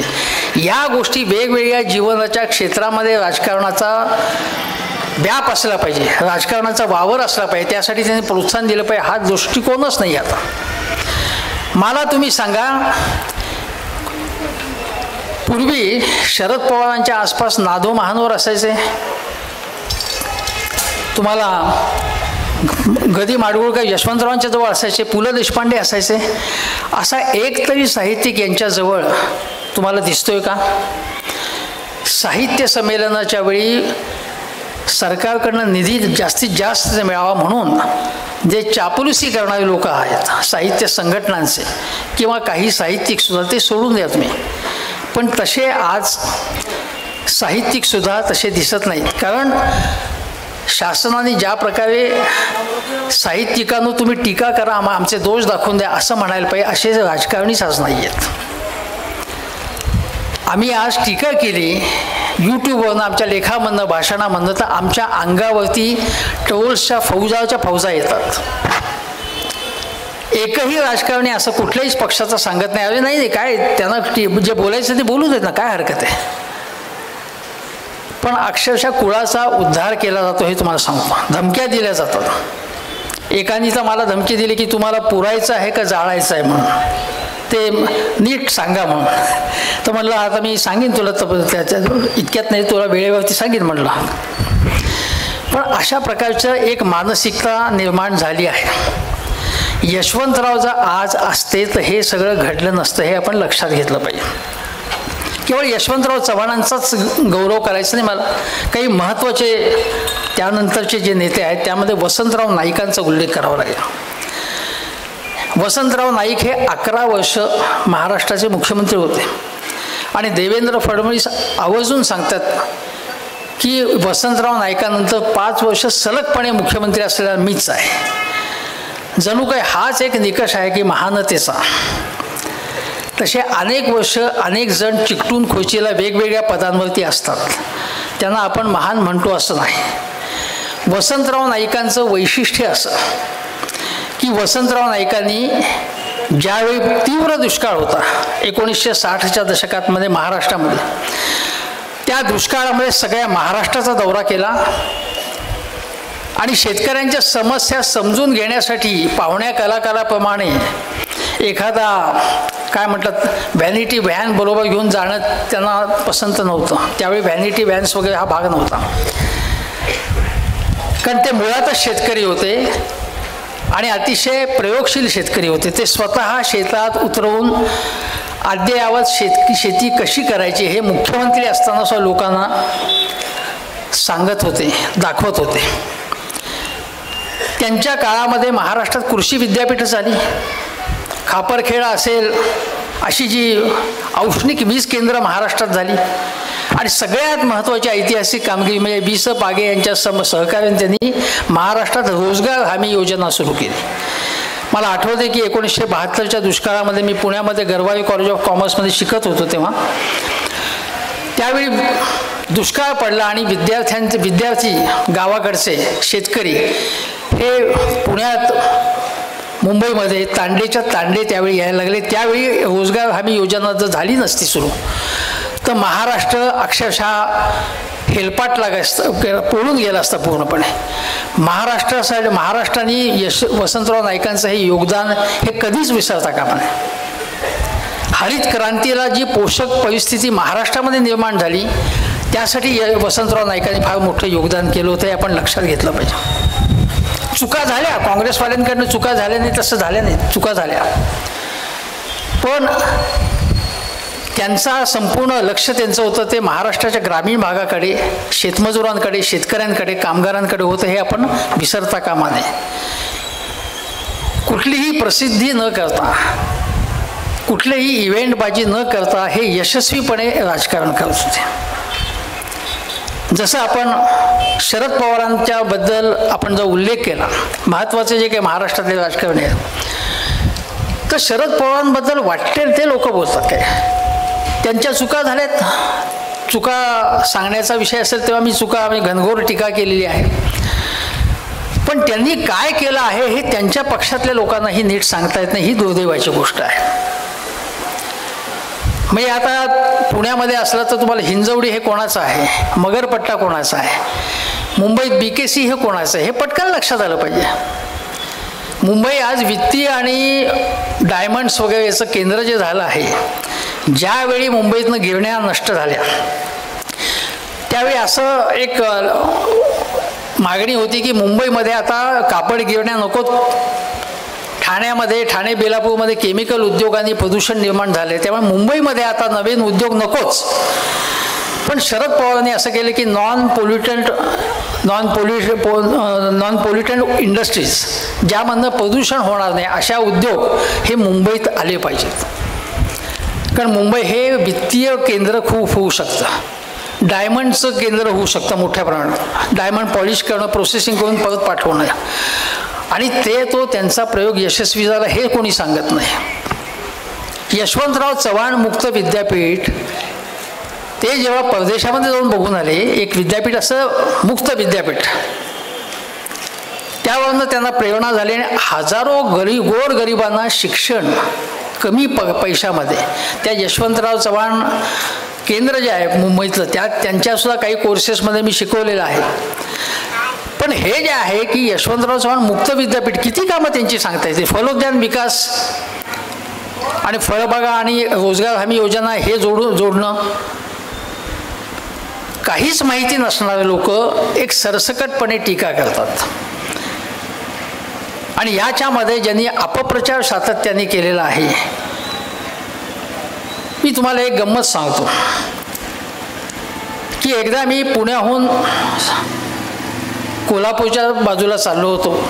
माझ्याबरोबर एक राजकारणी होता, फार मोठा नाही, आणि त्यांनी मला सांगितलं की डावीकडे या सगळ्या जमीन आहेत ना पुण्यापासून कोल्हापूरपर्यंत, या कोणाच्या आहेत ना. म्हटलं मला माहीत नाही, म्हटलं शेतकऱ्यांच्या असतील. नाही हे सगळे शरद पवारांचे आहेत. मला पुण्यापासून कोल्हापूरपर्यंत त्यांनी सांगितलं की सगळ्या शरद पवारांच्या आहेत, सगळ्या टेकड्या त्यांच्याच आहेत. या प्रकारे अत्यंत सरसकटपणे एखाद्याला मोडीत काढणं हे अतिशय चुकीचं आहे.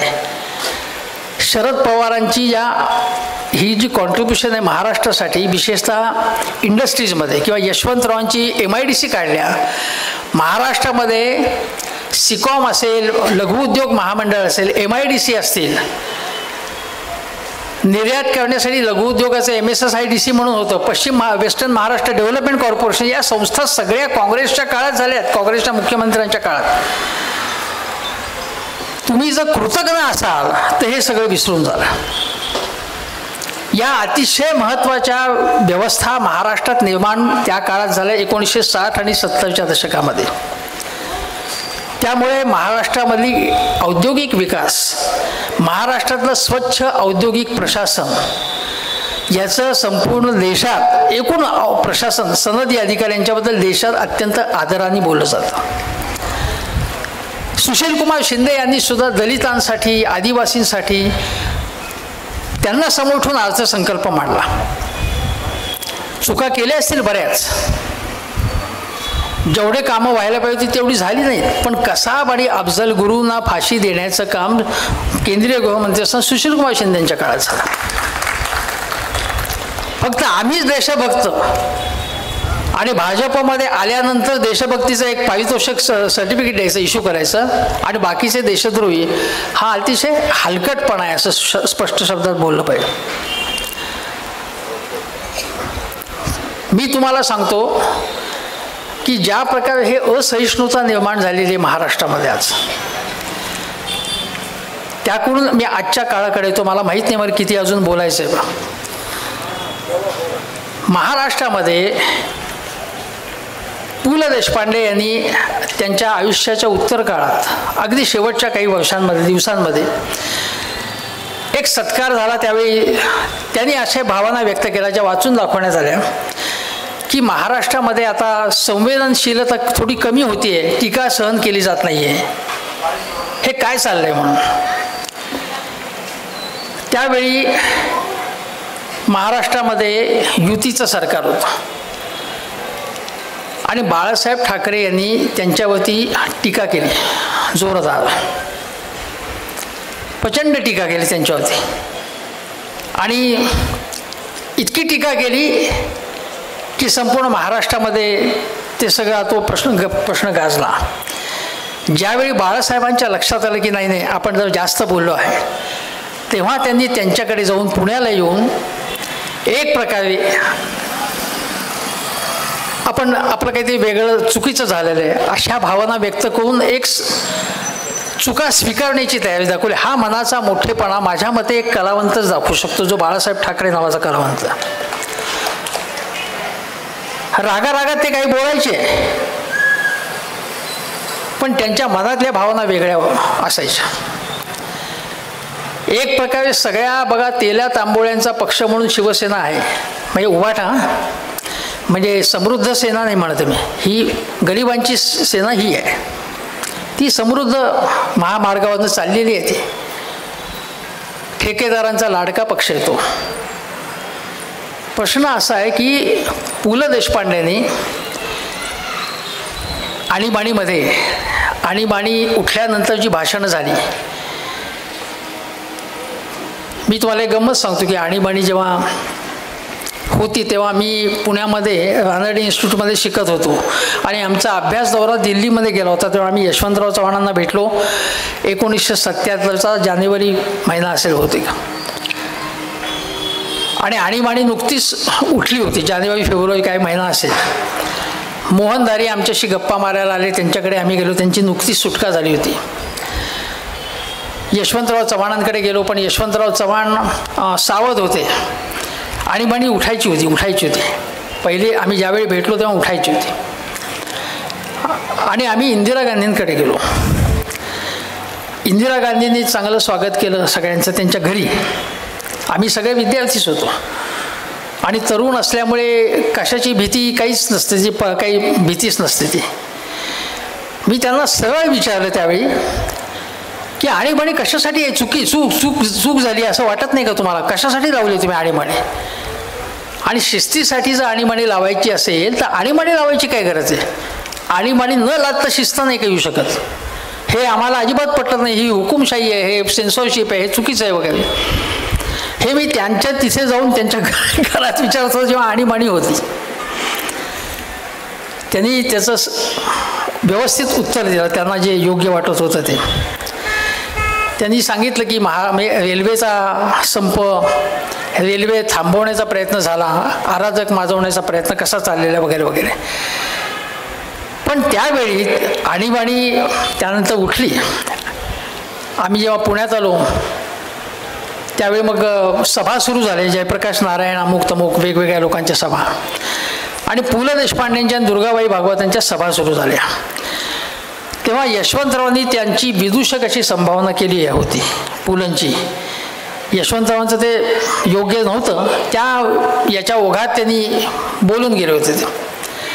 तेव्हा पुलंनी त्यांना समर्पक हे दिलं होतं. म्हणजे जे आणीबाणीमध्ये जे गप्प बसलेले आहेत त्यांनी आम्हाला असे नावं ठेवावीत, हे चुकीचं आहे, अशा प्रकारची टीका पु ल देशपांडेंनी केली. आणि पु ल देशपांडेंनी एक लेखक कसं धैर्य दाखवू शकतो, कशा प्रकारे भूमिका वठवू शकतो, हे त्यांनी त्याच्यामधून दाखवलं. महाराष्ट्रामध्ये लेखक अशा प्रकारच्या भूमिका घेत होत्या. आज काय स्थिती आहे? आज महाराष्ट्रामध्ये धार्मिक असहिष्णुता, दोन जातींमध्ये भांडण लावून त्याचा फायदा कसा मिळेल, मी 2-2 पक्ष फोडण्यामध्ये यश कसं मिळवलं, हे पराक्रम गाजवत असल्यासारखं सांगणं. आणि एवढं करूनही म्हणजे भ्रष्टाचार मुक्तीसाठी महाविकास आघाडी सरकार आम्ही पाडलं असा एकूण त्यांचा दावा असतो. तर खुद्द फडणवीसच म्हणाले की मंत्रालयामध्ये फिक्सर्सचं राज्य आहे, फिक्सर्स दलाल यांचं राज्य आहे असं फडणवीस म्हणाले मुख्यमंत्री आता झाल्यानंतर. गेल्या 2.5 वर्षामधले अनेक निर्णय त्यांना बदलायला लागले, कारण तुडुंब भ्रष्टाचार गेल्या 2.5 वर्षात झालेला आहे. तो काही काळानंतरच आपल्या लक्षात येईल, जेव्हा मीडिया ते दाखवायला लागेल.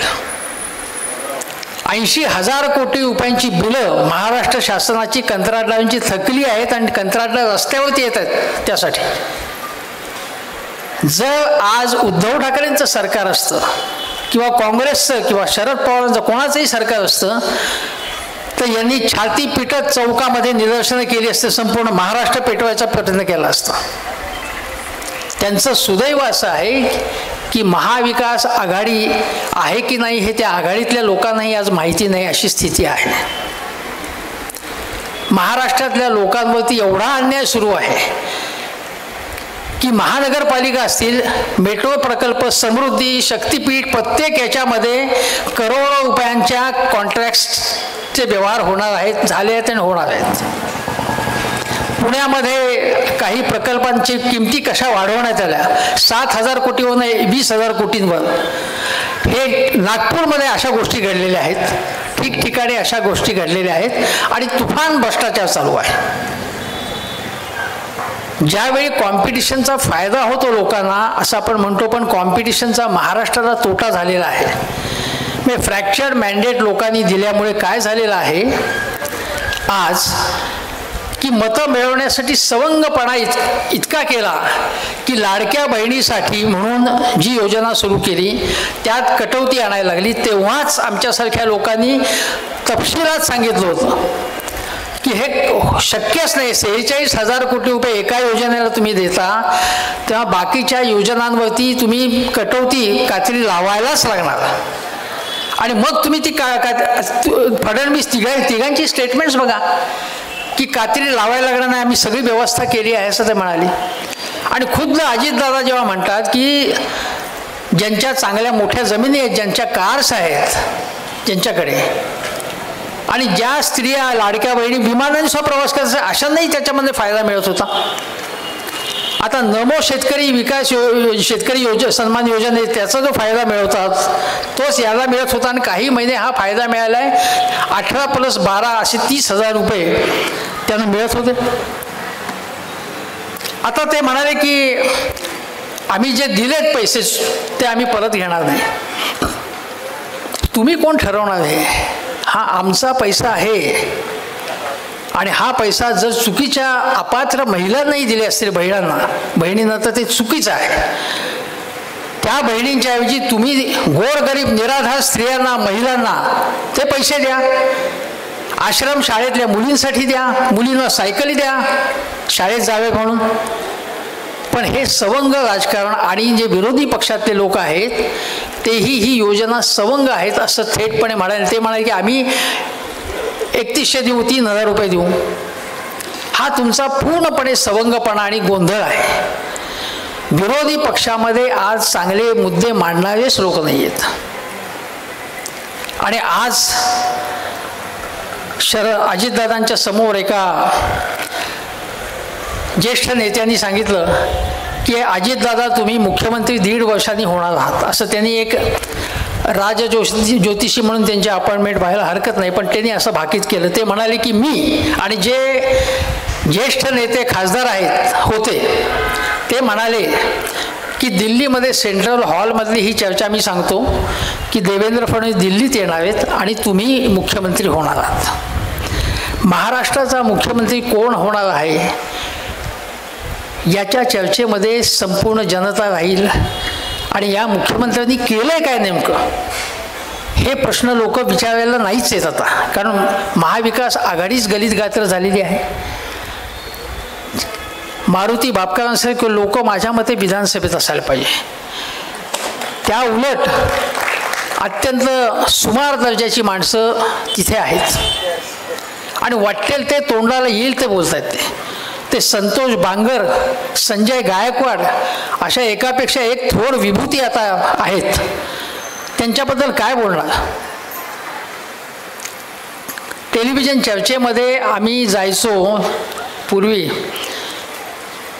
तेव्हा भाजपचाच एक नेता म्हणाल की याच्यावरती मी काय बोलू. म्हटलं मी भाजपमध्ये नाही आहे, तुझ्या पक्षाची लाईन नाही काय आमच्या पक्षाची लाईन, ती त्यांच्या पक्षाचा विचार काय त्या भूमिकेबाबत त्या प्रश्नाबाबत तेही माहिती नव्हतं त्यांना. अशी भयंकर अवस्था आज महाराष्ट्रात झाली आहे. महाराष्ट्रातली जनता एक प्रकारे पोरकी झालेली आहे. महाराष्ट्रावरती आज 8-9 लाख कोटी रुपयांचं कर्ज आहे. पण वित्त आयोगाचे जे अध्यक्ष इथे आले ते म्हणाले की नाही अजून महाराष्ट्र व्यवस्थित चाललेलं आहे म्हणून. 18% आपल्या GSDP म्हणजे एकूण उत्पन्नाच्या 18% कर्ज घेतलं आहे. अजून 25% आपण घेऊ शकतो. आपण जे कर्ज घेऊ शकतो ते जर सत्कारणी लावलं नाही तर आपण दिवाळखोर होऊ द्या. हेच कर्ज जेव्हा महाविकास आघाडीचं होतं तेव्हा ते प्रचंड कर्ज होतं आणि महाराष्ट्रावरची वाट लागेल असं हे भाजपवाले म्हणत होते. आज मात्र तसं ते म्हणत नाही आहेत. महाराष्ट्राच्या आर्थिक बेशिस्तीबद्दल बोलायची सोय राहिली नाही आहे.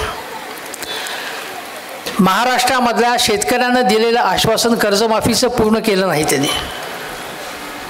आज कामगारांना कुठल्याही प्रकारे सुरक्षा कवच नाही. आज असंघटित कामगार आहे, त्याचे अनेक प्रश्न आहेत, ते सुटलेले नाही आहेत. महाराष्ट्राला कुठे नेऊन ठेवणार आहेत हे थांबणार नाही म्हणतात. आता कुठल्या दिशेने हे चालले तरी आपण थांबावं असं यांना म्हणतोय, पण थांबतच नाही येत. ते थांबायला तयार नाही येत. तुम्ही मंत्र्यांची एकूण बघा, एक माणिकराव कोकाटे काय वक्तव्य केली होती त्यांनी. 1 रुपयात पीक विमा योजनेचं कसं भजं झालं, त्यात कसा भ्रष्टाचार झाला आणि त्या भ्रष्टाचारानंतर सुद्धा कोकाटे तिथेच आहेत. जयकुमार गोरे यांच्यासारख्या केवळ देवेंद्रजींच्या जवळचे असल्यामुळे त्यांना ग्रामविकासासारखं महत्त्वाचं खातं मिळालेलं आहे आणि त्यांच्या मध्यंतरी व्यक्तिगत काही जीवनाबद्दलच्या कथा आल्या. धनंजय मुंडे, सुप्रियाताई सुळेंनी सांगितलं की आमचा एक पक्ष होता तेव्हा सुद्धा धनंजय मुंडे आणि माझं कधी पटलं नाही, पटणार नाही, कारण त्यांनी जो स्वतःच्या पत्नीच्या गाडीमध्ये पिस्तूल ठेवतो आणि वेगवेगळे त्यांचे जे काही उद्योग आहे अशा माणसाच्या याच्या एका पक्षात राहणं फार कठीण आहे असं स्वतः सुप्रिया सुळे म्हणाले. पण हे सगळं चालू असताना राष्ट्रवादीचा एवढा भ्रष्टाचार गेले अनेक वर्षाचा चालू असताना स्वतः शरद पवार, सुप्रियाताई सुळे त्यांना माहिती नव्हतं हे लोक इतका भ्रष्टाचार करतात. जेव्हा हे लोक सोडून गेले, हसन मुश्रीफ वगैरे, अजितदादा, तटकरे, तेव्हा म्हणाले की आमचा पक्ष स्वच्छ झालेला आहे. मग त्याच्या अगोदर तुम्ही प्रदूषण नियंत्रण मंडळाकडे गेला नाहीत राजकीय शुद्धीकरण करण्यासाठी? त्याबद्दल तुम्हाला माहितीच नव्हतं? आम्ही नाही म्हणत आहे, हे भाजपवाले आरोप करत होते असं अजूनही म्हणतात. अशा प्रकारे संभावितपणाची भूमिका घेण्यामुळे तुमच्यावरचा लोकांचा विश्वास उठतो. ज्यावेळी महाराष्ट्रामध्ये संकट उद्भवलं तेव्हा Sharad Pawar on the spot लातूरमध्ये गेले होते आणि केवळ फोटो काढण्यासाठी नाही, तळ ठोकून तिथे बसले. भूकंपरोधक घरं कशी असली पाहिजे यासाठी लॉरी बेकरसारख्या तज्ज्ञाला त्यांनी बोलवून तशी घरं बांधली. कोणते सचिव, कोणते सनदी अधिकारी याच्यामध्ये चांगलं काम करू शकतात त्यांना एकत्र केलं, त्यांचं कोऑर्डिनेशन केलं. स्वयंसेवी संस्थांची मदत घेतली त्यांनी आणि हे काम त्यांनी केलं. असे माणसं जे असतात ती लोकांना त्याच्यामधनं तुम्हाला काहीतरी लोकांच्या मनात काहीतरी स्थान मिळतं. तुम्ही केवळ टेलिव्हिजनमधनं येऊन उपयोग नाही. सकाळी 9 वाजता या, 8 वाजता या, 10 वाजता या. आमचा पक्ष जिवंत आहे दाखवण्यासाठी म्हणून केवळ तुम्ही इशारे दिलेत तर त्याचा काही उपयोग होत नाही. त्याचा अतिरेक झाला. जेव्हा लढण्याची आवश्यकता होती तेव्हा जरूर तुम्ही रोजच्या रोज स्टेटमेंट द्या, पण शिवसेना म्हणजे उद्धव ठाकरे यांच्या पक्षाकडनं ज्यांनी रक्तदान शिबिरं घेतली, रुग्णवाहिकांच्या मधनं अनेकांना सेवा पुरवली, तो पक्षही आज ढेपाळलेला आहे. त्यामुळे केवळ देवेंद्र फडणवीसांना नावं ठेवून चालणार नाही. देवेंद्र फडणवीस यांनी महाराष्ट्राच्या राजकारणाची वाट लावलेली आहे, पण ते म्हणतात, ते काय म्हणाले की अगोदर अशा प्रकारचं महाविकास आघाडी सरकार स्थापन केल्यामुळे आम्हाला हे करावं लागलं आणि राजकारणामध्ये कधी कधी तुम्हाला व्यवहाराने वागायला लागतं असं ते म्हणाले. पुन्हा मागे गेलं तर मग त्यांना सांगावं लागेल की तुम्ही 2014 ते 2019च्या काळात शिवसेनेची फसवणूक कशी केली, प्रतारणा कशी केली, म्हणून शिवसेना चिडली. शिवसेनेला काय गरज होती की भाजपसारखा एका मोठ्या पक्षाला बाजूला करायचं आणि स्वतःची अशी वाळवंटातली काट्याची वाट स्वीकारायची. सहज कोणाला मनात येईल चला आपण जाऊया आता काटे तुडवत, असं कोणी म्हणेल का? पण उद्धव ठाकरे यांनी ते धाडस दाखवले, जो खंबीरपणा दाखवलेला आहे. आता 2 महत्त्वाचे मुद्दे सांगतो शेवटचे, की हे कुठे येऊन सगळं ठेपतं ते बघा. की आज विरोधी पक्ष एक तर नेतृत्वहीन आहे, पोकळी आहे आणि मुख्य नेते फक्त म्हणत नाहीत की आज शरद पवारांमधले सुद्धा अनेक जण म्हणतात की आम्हाला तिकडे जायचं आहे, कारण साखर कारखान्यांची कामं अडलेली आहेत, दूध संघाची कामं अडलेली आहेत. आणि ज्यावेळी त्या कामं घेऊन अजितदादांकडे गेलं तर ते ताबडतोब म्हणतात की तुम्ही आमच्या पक्षात येत आहे का, अशा प्रकारचे लोक सांगतात. आंदोलनं करण्यासाठी काय, प्रचार करण्यासाठी प्रत्येक सर्व्हिसेस आउटसोर्स कराव्या लागतात. समर्पित कार्यकर्ते नावाची गोष्टच जवळजवळ संपुष्टात आलेली आहे.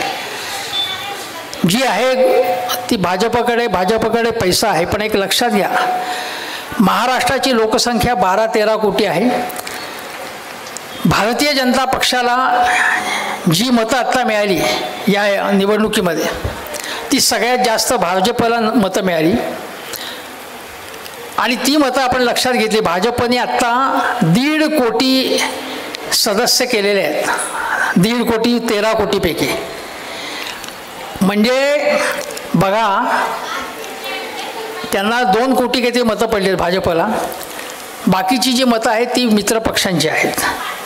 जर मित्रपक्षांसाठी जागा सोडल्या नाही तर कदाचित 2 कोटी त्यांची मतं आपण म्हणू.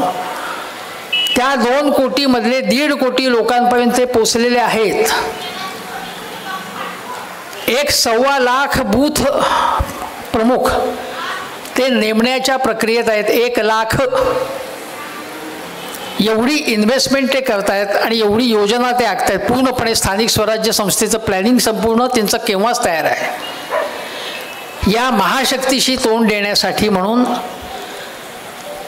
महाविकास आघाडीतल्या 3ही पक्षांकडे किंवा अन्य विरोधी पक्षांकडे समर्पित कार्यकर्ते असण्याची गरज आहे. म्हणून नवीन लोक आपल्याकडे कसे येतील यासाठी तुमचं नेतृत्व अत्यंत प्रेरणादायी असलं पाहिजे. केवळ प्रसिद्धी सन्मुख असता कामा नये. प्रसिद्धी विधायक मुंबईत काय महाराष्ट्रात अनेक आहेत. सिद्धिविनायक आहे आणि प्रसिद्धिविनायक सुद्धा आहे, पण प्रत्यक्ष रस्त्यावरती काम करणं आणि असे महाराष्ट्रात शेकडो हजारो भापकर आणि कांबळे असतील तर महाराष्ट्रातल्या विरोधी पक्षाला काहीतरी स्थान मिळू शकेल. केवळ सत्ताधाऱ्यांना नावं ठेवून चालणार नाही. दुसरी गोष्ट, आज गेल्या 5 वर्षात असं झालंय की फंड जो असतो विकास निधी तो अजिबातच दिला जात नाहीये.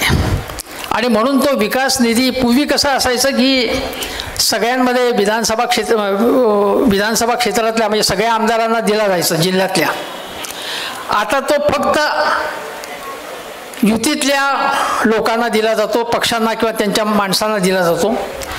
आणि त्यामध्येही आता अशी भांडणं लागली की ते फक्त आम्हालाच मिळाले पाहिजेत आणि हाच अजितदादांवरती आरोप आहे. त्यामुळे विकास निधीचा हा जो प्रश्न आहे की हा विकास निधी हा लोकांच्या पैशातनं आलेला आहे, तो तुमच्या बापाचा पैसा नाही आहे सत्ताधाऱ्यांच्या. आणि यासाठी न्यायालयात गेलं पाहिजे आणि हा प्रश्न धसाला लावला पाहिजे. जर स्वच्छ समर्पित कार्यकर्ते असले तर त्यांचं ईडी CBI इन्कम टॅक्स वाकडं करू शकत नाही. आणि जर हा निधींचा प्रश्न आपण ढसाच लावला विकास निधीचा तर मग विरोधी पक्षांना सुद्धा निधी मिळू शकेल. गेल्या 3 वर्षामध्ये महाराष्ट्रातल्या महापालिकांमधल्या पालिकांमधल्या नगरसेवकच नसल्यामुळे प्रशासक असल्यामुळे कुठली कामच करता आली नाहीत.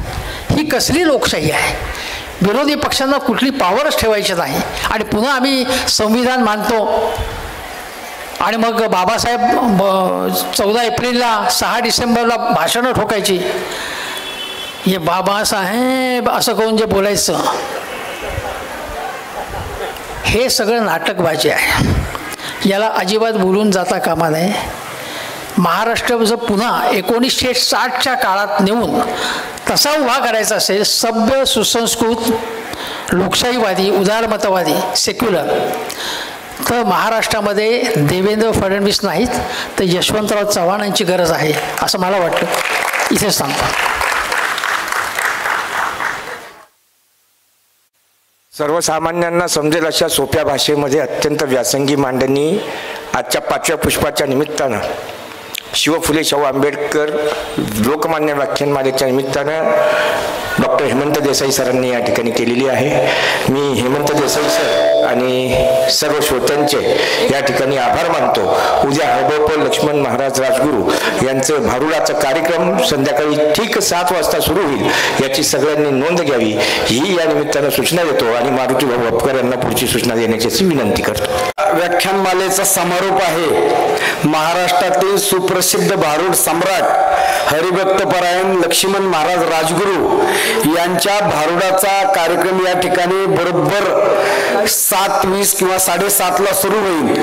सर्व श्रोत्यांना विनंती आहे की आपण वेळेवरती उपस्थित राहावे. या ठिकाणी हा कार्यक्रम होत असताना प्रमोदिनी लांडगे या कार्यकर्त्या या ठिकाणी उपस्थित आहेत. आमच्या मोहननगर मधले संजय जगताप उपस्थित आहेत. उदयसिंह पाटील या ठिकाणी उपस्थित झालेले आहेत. आमचे शाहूनगरचे देखील टकेकर साहेब आणि बाकीचे सगळे मंडळी उपस्थित आहेत. पुन्हा एकदा सगळ्यांचे आभार मानतो. उद्या व्याख्यानमालेचा समारोप आहे. आपण कृपया उद्या वेळेवरती मोठ्या संख्येने उपस्थित राहावे अशा प्रकारची विनंती या ठिकाणी करतो आणि आजचा कार्यक्रम या ठिकाणी संपला असं जाहीर करतो. धन्यवाद.